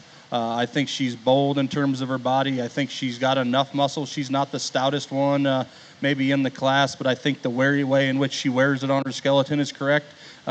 Just a really, really functional, feminine kind of female to go ahead and lead off the class. After that, it's a little give and take in my mind, and the high presented one here that's just a little higher tying, I think, in terms of her pieces, in terms of you study her in the way that she can pick her head up out of her shoulder and prop up here. She's bolder in terms of the way that her top line comes out of her and the shape to her body. I think it really comes down to it for me is she's just a little squarer in terms of the way that her pins sit up in her, the way that she's just a little smoother and seamless in terms of her grow bone and her tail head as we work back into the rear part of her skeleton. Bold-bodied one here that comes third that can give you a nice look in terms of when she gets her propped up. Wants to run downhill quite a bit in my mind, open up in the top of her shoulder, get a little more rigid in terms of her tail head, but a sound, functional, big-bodied one to go ahead and go third. Another one that's sound in terms of getting out and cover her holes and is big-bodied, but one that for the way she's built in terms of her tail head and the lowness of her pins, wants to get up under herself, wants to just rock her loin just a little bit as she goes. One that just doesn't stay as composed when we set them in motion, but a big-bodied, bold-built one that offers a look of quality from the side. Congratulations. First place goes to Jory Miller with Curbs Nova Stella 66N. Second, Emerson Peterson with NPC Sophie N533. Third, to Riley Vetter with Miss Penelope 51N. And fourth, Chloe Wardell with Harper. We're now ready for our second class heifer calves with Easton Newsom with Zeiss Volk Miss Ivy N40. Braden Jacobson with HCC Changes Coming 407. And Briley Rogers with Philp Bella's Mark 5106N.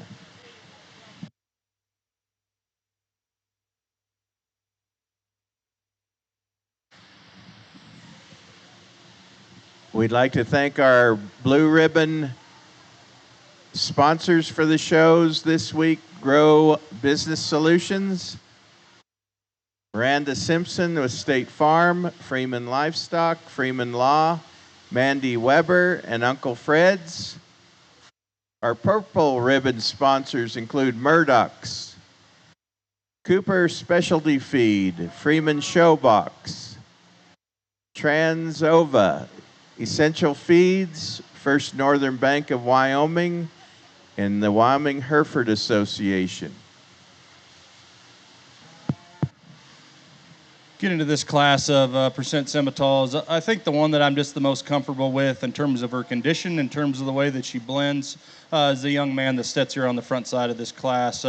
Not perfect, and I'll be honest, I'd like to refine all of these in terms of the way that they're hip and their hock and the way they use the rear end of their skeleton. But I think as we ask these cattle to go, with all of them needing to reach just a little bit better in that aspect in my mind, I think this one stays within herself the best. I think her range of motion in terms of her hock is the most north and south, and I know that's a weird thing to say, but she stays square. She reaches truer in terms of the width of her skeleton. Just a nice, complete, fresh-built one there to go ahead and win the class. Red Baldy here that comes second probably has a little bit more in the seat of her pants is how I'd say. Maybe has a little more in terms of foot and bone work in terms of her feature. Just gets a little more, comes apart a little bit more. She's a little lower in terms of her sternum. She's not as high tying in terms of the top side of her neck. And as we study her on the bottom side of her skeleton, maybe as we study her from sternum to the bottom side of her forerib, wants to deviate there just a little bit. Like I said, needs to square her up in terms of her hock. She wants to come into her hock and just not want to flex the way she needs to. Young man rounds out the class with a baldy white-legged one here that just gets out horsed a little bit in terms of weight per day of age. Needs some condition on that livestock, but one that when you get off to the side of them can give you a really, really nice look. Attention in the barn, we're looking for Ansley Maronde, Ansley Maronde you're in the ring at this time. In that last class, first place went to Easton Newsom with Zeiss Volk Miss Ivy N40. Second place, Briley Rogers with Philp Bella's Mark 5106N. And third, to Braden Jacobson with HCC Changes Coming 407.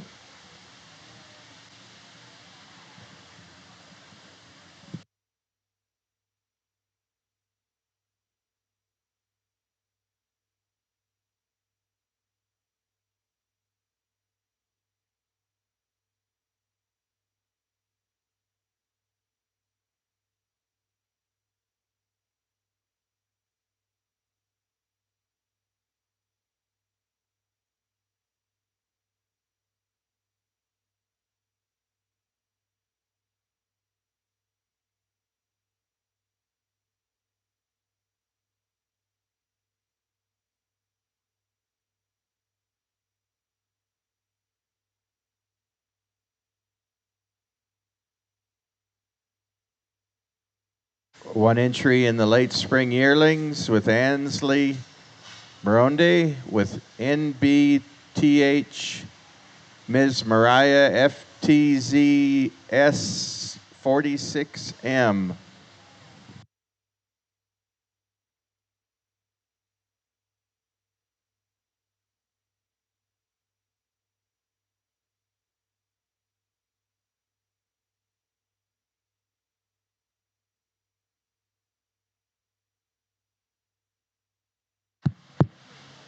High quality single entry here on the Simmental side or on the percent semis, and one that just gives you a very, very high quality look from the side in terms of just being seamless in terms of the way she's put together. She's fresh, and I mean she's very fresh, and I appreciate that about her. This cow, as you could project her on here in the next, as the calf starts to take over and it all comes down. I know we're in November, but as we project her on down the line, I think she's got better things even ahead of her as we project her. But one that I think, as you study in terms of her top line, in terms of the way she composes herself, in terms of just being dead level, in terms of her chest floor to the rear part of her skeleton, but still being expansive enough in terms of her rib cage. One that offers us just a really, really fresh look of quality there. First place to Ansley Moronde. We're in our last class with a junior yearling exhibited by Briley Rogers. Holt Miss Molly 402M ET.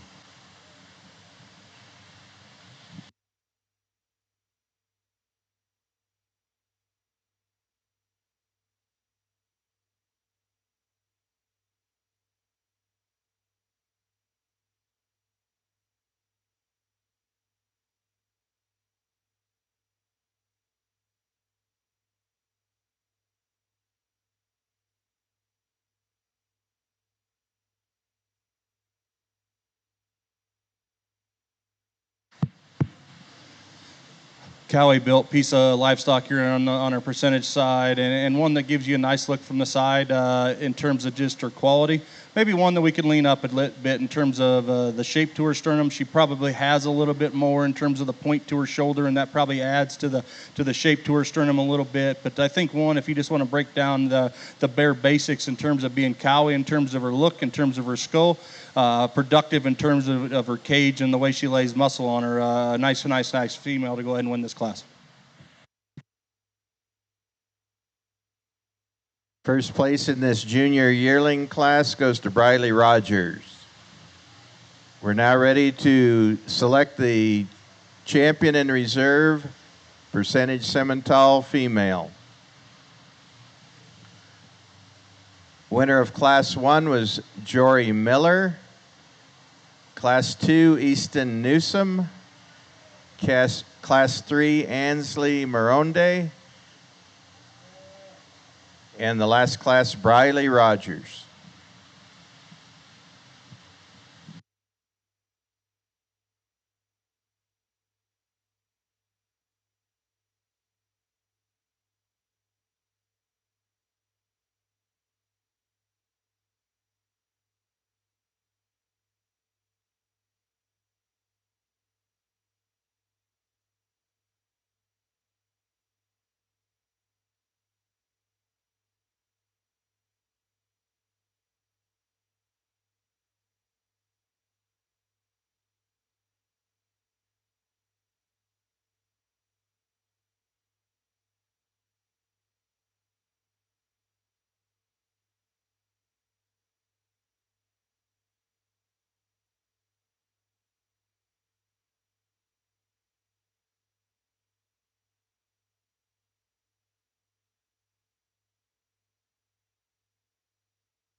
another nice division here in terms of our percent Simmentals, and we started up here with this calf, and I think one that just adds a lot to the table. And as you get back and study this this division, is definitely a contender in my mind.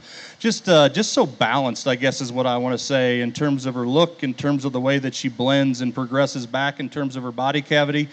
She's not the stoutest one in this lineup, but I think her with the skeleton is solid.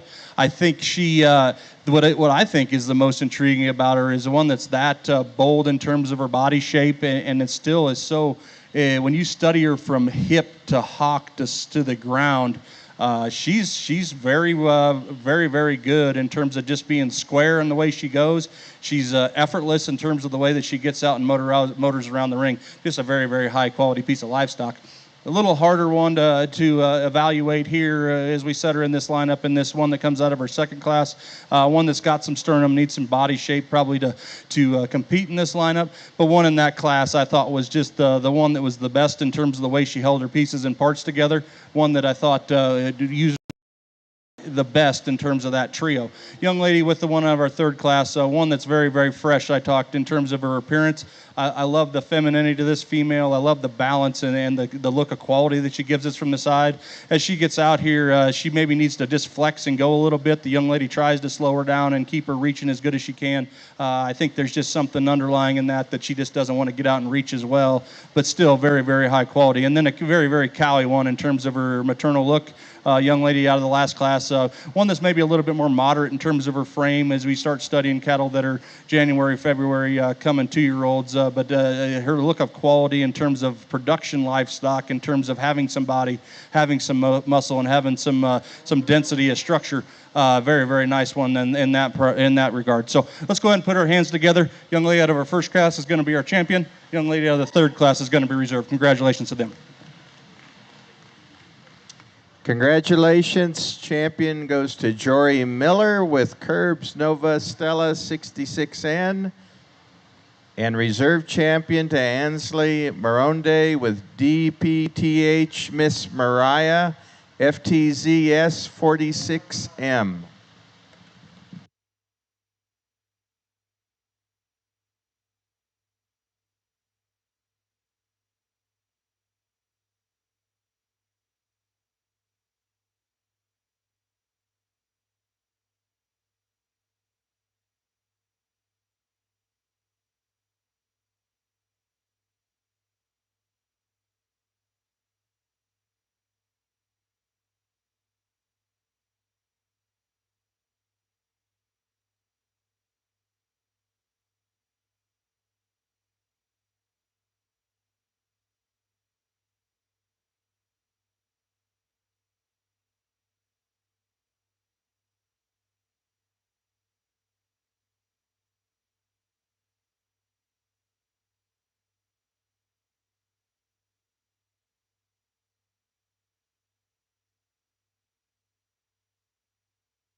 Attention in the barn, the Supreme Drive will take place at 3 p.m. Supreme Drive will be at 3 o'clock. We're now into the AOB Junior Breeding Show of females. This first class is spring heifer calves. Exhibitors are Avery Kimball with Lazy JB Blackbird Zena 528. Cameron Carden with WYH Olipop. Cooper Miller with Martha.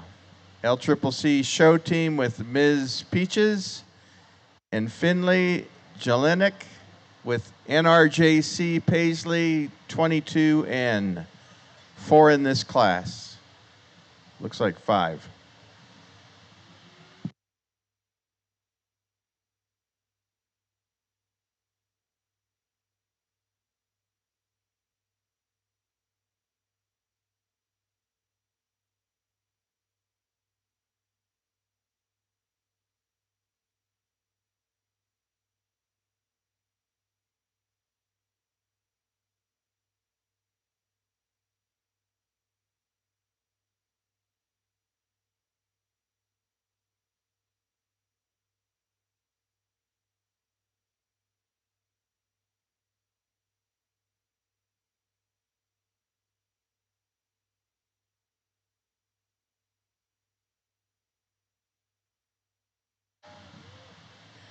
We'd like to thank our grand champion sponsors for the show this week: Tallgrass, Visit Cheyenne, Pine Bluffs Distilling, Cheyenne Kubota,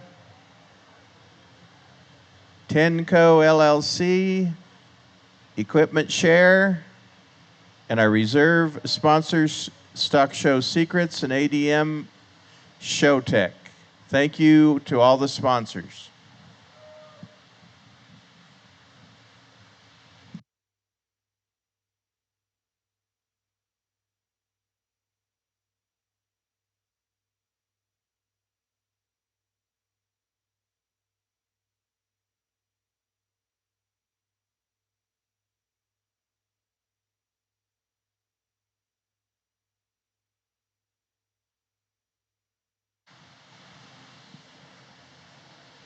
Well, a good way to go ahead and start off your AOB show, and the one that we're going to start with initially, just you're enamored by in terms of look and balance and quality from off to the side. Not only to me is she the most feminine and refined, but to me she's also the most attractive, the soundest, and the loosest structured one within this set. To me, I think the best word to describe her would be appropriate. She's appropriate in terms of frame and condition and muscle and structure, and she just fits together quite nice and throws it together with a really high quality look. A nice place to go ahead and start. The silver heifer that comes next, the closest pair for me is between 2 and 3. The silver heifer to me is just a little more maternal in the way she handles her muscle shape. It's just, she has more than enough in terms of width and natural thickness, good in terms of her structure. It's just a little less bunchy than the one that's in 3rd, and I think most specifically she's a little longer and leveler there out of her hip. The red one that comes next, overwhelmingly powerful, big-backed, big-hipped, thick-ended kind of a heifer, good in terms of substance, of foot and bone, a little rounder in terms of her shoulder and her hip, and then off to the side, it all just kind of comes together, a little piecier in the way she's looking built. The yellow heifer's stout and bold, and she's got some scale to her. To me, the biggest issues in terms of structure, we just need to loosen up her hip and hind leg and make her go with a little more flexibility. But you like the boldness to her body and the extra shape she's got. A really nice heifer to round out your set. In terms of just feet and legs, she's sound, she's flexible, she's really soft in terms of her muscle shape and the way she handles the extra muscle she's got. Just runs out of horsepower. There's just not enough of her in terms of width and natural thickness today, but a really nice class of heifers. That one up top just overwhelms them in terms of quality. Placings in this spring heifer class. First went to Avery Kimball with Lazy JB Blackbird Xena 528. Second to Finley Jelinek with NRJC Paisley 22N. Third, Cooper Miller with Martha. Fourth to the LCCC show team with Ms. Peaches. And fifth to Cameron Carden with WYH Olipop.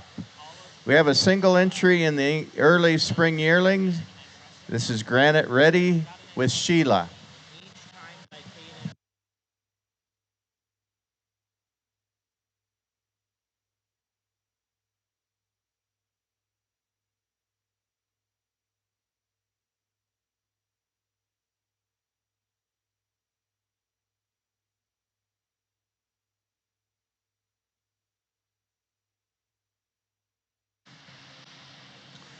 Well, a big-legged stout one here in your early junior yearlings, and she's got plenty in terms of barrel and natural thickness. You like that female skeletal width and just the internal dimension that she's got. She comes with a little extra shoulder, and she'll piece apart there right behind it. But I do think just in general, that's one you can certainly appreciate for having some extra shape and power and being able to get around the ring still flexible in terms of her structure. Nice single entry there for that young man.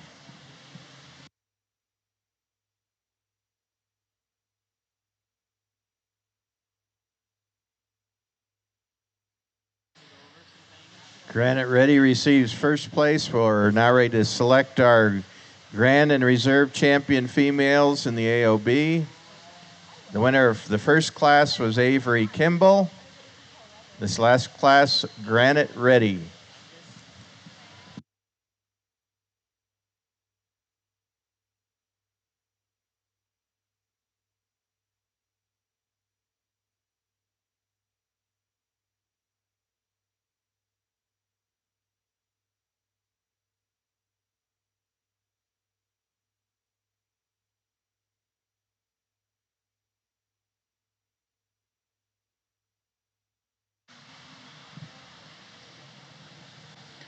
The AOB show is always interesting to me because you can get any number of breeds and colors and shapes and sizes, but when you just come down to it, you always try to find cattle that represent the kind that you like.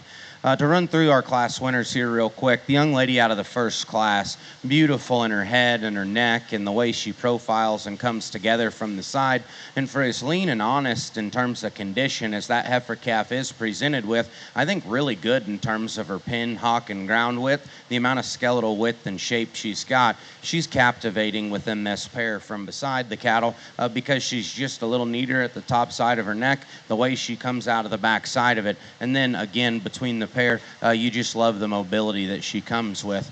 Certainly a stouter heifer that comes next, and I'm going to guess production goals for her are going to align just a little differently. The foot and the bone and the shape and the power are all very, very good.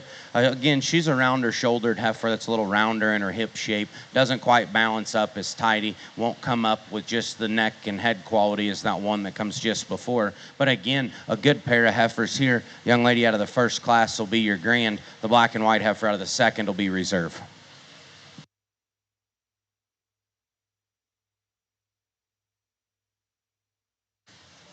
Champion AOB goes to Avery Kimball with Lazy JB Black 528.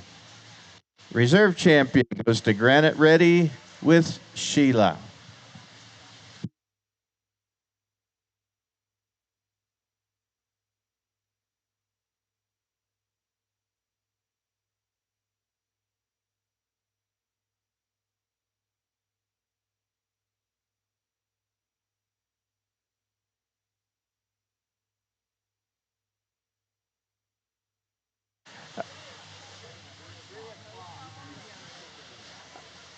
All right, that was the conclusion of our breeds. We will be starting the Supreme Drive at 3 o'clock. So we need those champions and those breed divisions to come in. We'll have our reserves standing over here on standby. So as we pull a top 5, those reserves and those breed divisions will fill in. Again, that's about 20 minutes from now. We'll start the Supreme Drive.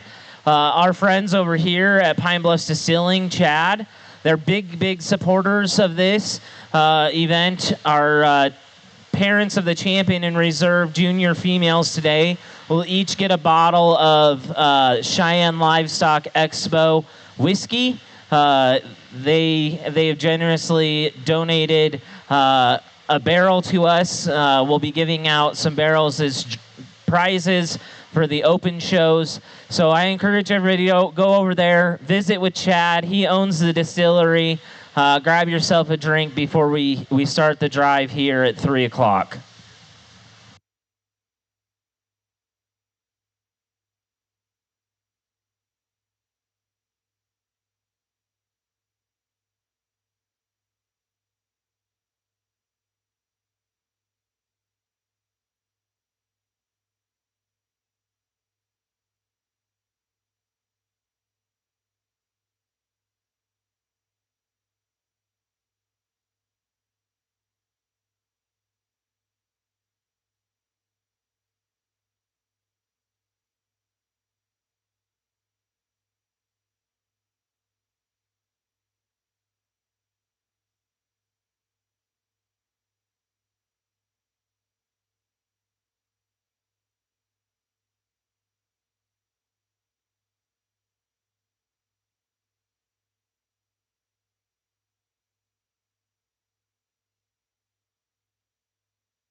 Start that, and then I'll pull them up for you.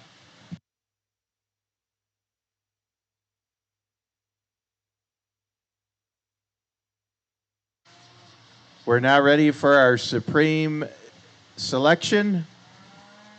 In the ring are the American Highland champions, exhibited grand from Gillian Lockwood, Reserve Renly Silva, Angus, Grand Adam Alfs, Reserve Madison Fisher, Charolais Grand Jordan Dionisio, Reserve Easton Hill,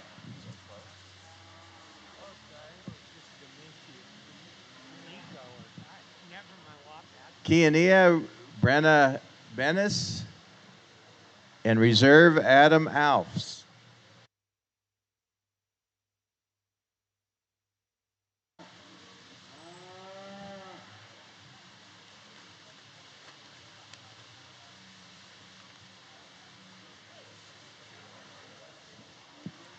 Hereford Grand, Carly Coulterman, Reserve, Elizabeth Jordan.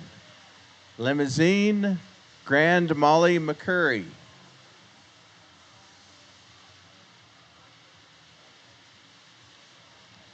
Main-Anjou Grand, Ryan Carlson, Reserve, Tessa Delmore. Miniature Hereford, Riley White with champion, McKenna Camp with reserve. Red Angus Grand was Jesse Koyal, and reserve went to Alice Strandberg. Shorthorn Grand, Reese Locke, reserve Reed Cobb. Simmental Grand, Briley Bennis, reserve Wiley Simonson.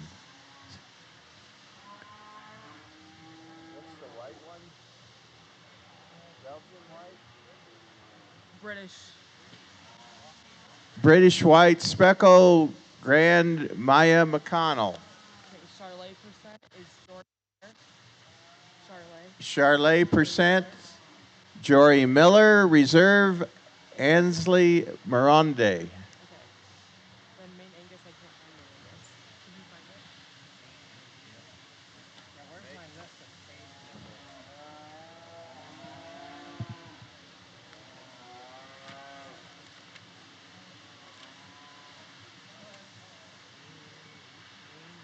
Grand champion Ryan Carlson. Main Angus. Champion Ryan Carlson, reserve Natalie Van Ruten.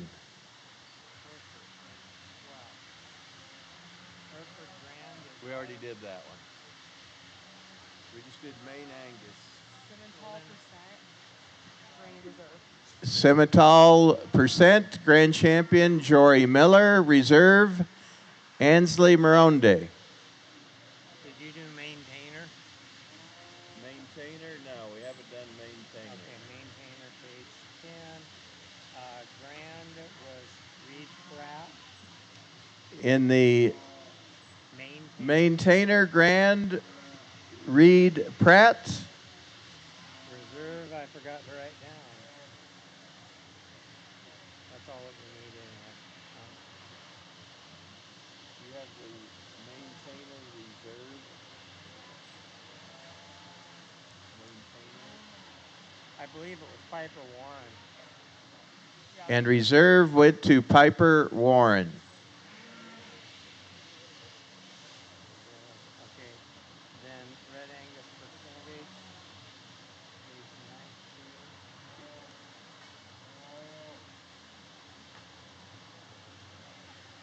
19. Yeah, I think we're down to the, Must have been grand and reserve. Brentley Bronzeman. He had reserve only 2.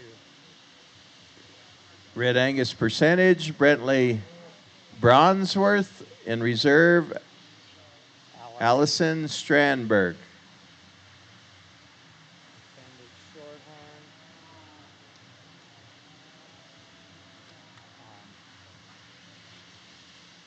Shorthorn Plus champion Ella Rogers, reserve champion Reese Locke.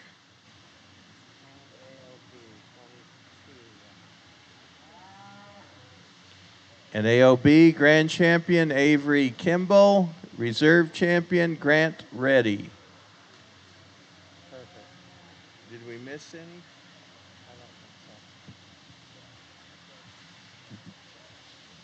We believe we got everybody. If not, we apologize. But this is your supreme drive in the ring at this time.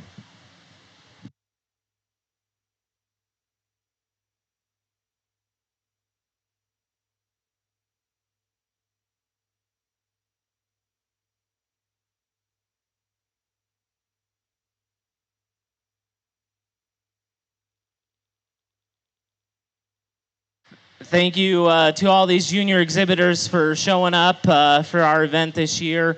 Got a great set of cattle out here. We have a great set of support behind the show and people that are willing to donate their time and resources. I just want to give a shout out on some of our sponsors that have donated for these Supremes. Obviously, all of our big sponsors have contributed in a way that allow us to give cash prizes to juniors. And so obviously we pay the top 5. We've got a backpack for the Junior Supreme female donated by Freeman Showbox. Champion and reserve parents will get a bottle of Cheyenne Livestock Expo whiskey from Pine Bluffs Distilling. We also have banners. The show times, they've been around. The Reed family have been big supporters of this event, so they've donated Showtimes banners. They're also sponsoring the fitting contest that we're having this weekend. So I'd just like to take a moment to have a round of applause for all of our sponsors that make this possible.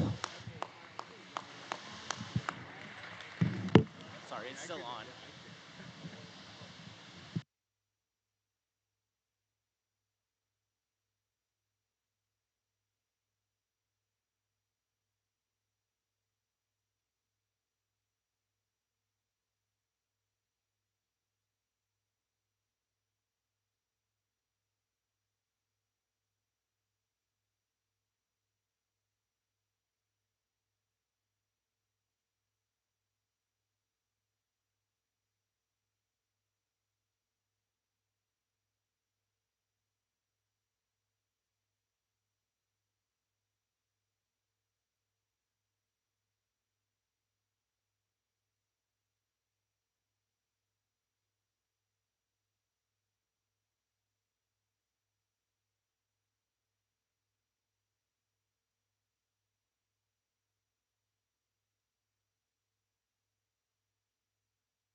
You know, when you do this for a living and you get to put the mic in your hand and give your evaluation, it's a humbling experience.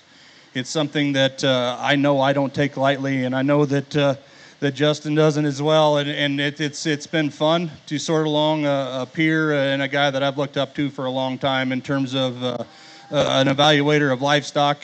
A guy that I think bears his heart on his sleeve and breaks him down and evaluates him, and it's something that is really, really fun to, when you get to sit out here and we do things in this industry that are completely different. What we do in terms of the way we breed cattle and what he does in the way that he breeds cattle is completely different, but it's nice when you can get two people together with two different looks in terms of an industry and give you their opinion. And honestly, guys, when it comes down to it, we're pretty well lined up in terms of how we want to do this in terms of a top 5, and that's fun because that's a testament to you guys as breeders It's a testament to you exhibitors. It's a testament to you, your families, in terms of bringing high quality livestock to a stock show, and getting them out here and letting us evaluate them. And I'm here to tell you, I've done a few of these, and not as many as Justin has, and had the opportunity and sat through the last few days in Louisville and watched some high quality shows. And I'm here to tell you,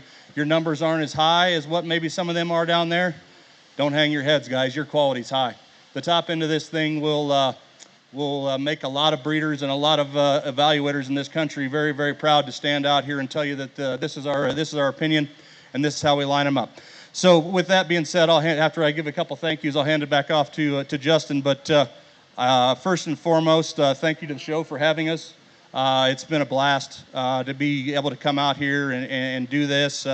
It's always hard when you're showing livestock someplace else as a family. And I'll be honest, guys, when they called me to do it, I had to check with the boss before I could say yes. If the boss says no, I don't get to go. That's just all there is to it. And her and my crew have blessed me with the ability to leave them and do something that is very, very passionate to our family. And I have the utmost trust in the fact that if I'm here doing this, they're there doing what needs to be done. So I want to thank them from the bottom of my heart for getting the job done. Hopefully tomorrow is how they want to get, how everything needs to turn out, and then they have some success and life rolls on. But guys, I've been overwhelmed with the quality of livestock, and even more so with the quality of kids. Go ahead and put your hands together. We'll let Justin talk about them a little bit.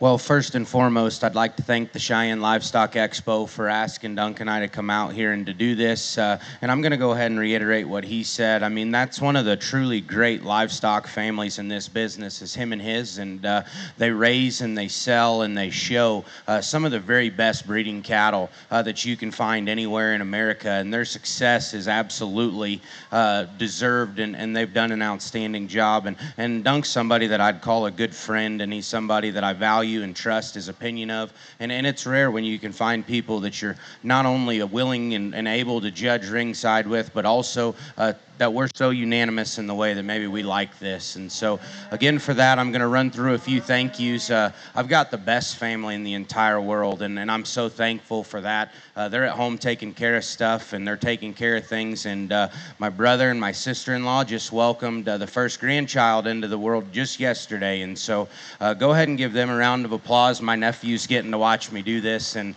that's something that just really, it means a lot to me that my family is so good and allows me to come and do these things. Your kids and your cattle are incredible. There's a number of these that could have ran at the very highest of levels, and you all need to be commended, you breeders, you exhibitors, you families, and the fitters and those who are along ringside. This is a tremendous set of cattle. This is a business that I just absolutely love, and I'm just so thankful for. It's given a lot to me, and it's given a lot back to your young people. It's been an honor, it's been a privilege, and I'm thankful to get to do this with somebody that I call a good friend. Again, thank you to my family in the Cheyenne Livestock Expo. I'm not going to talk in overabundance of time. Go ahead and give them a round of applause. Duncan and I will talk one more time, and we'll get you a 5.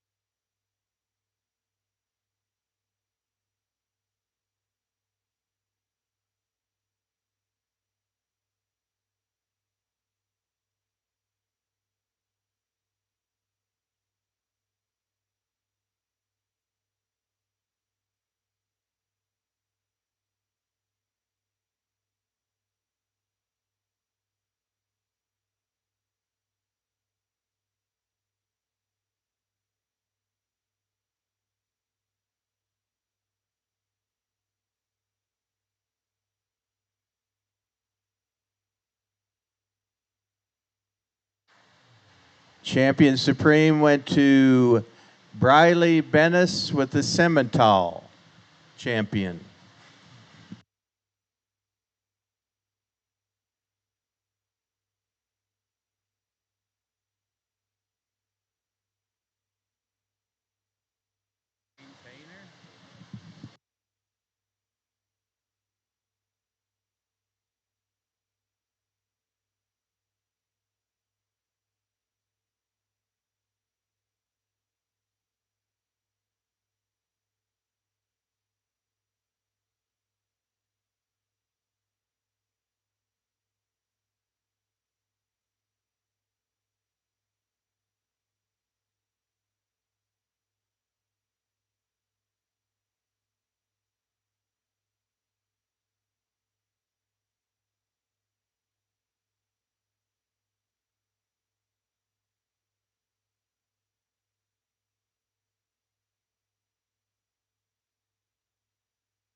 We believe as the maintainer was second with Reed Platt.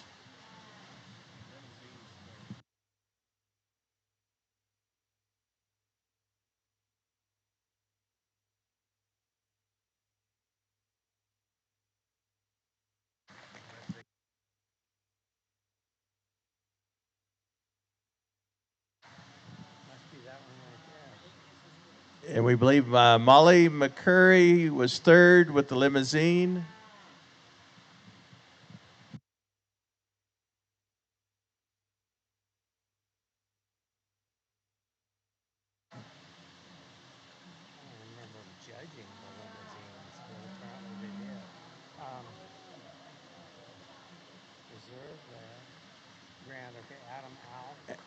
Adam Alfs was fourth with the Angus.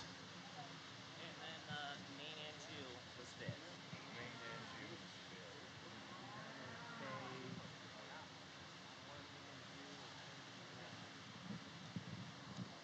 And fifth was the Main-Anjou, shown by Ryan Carlson.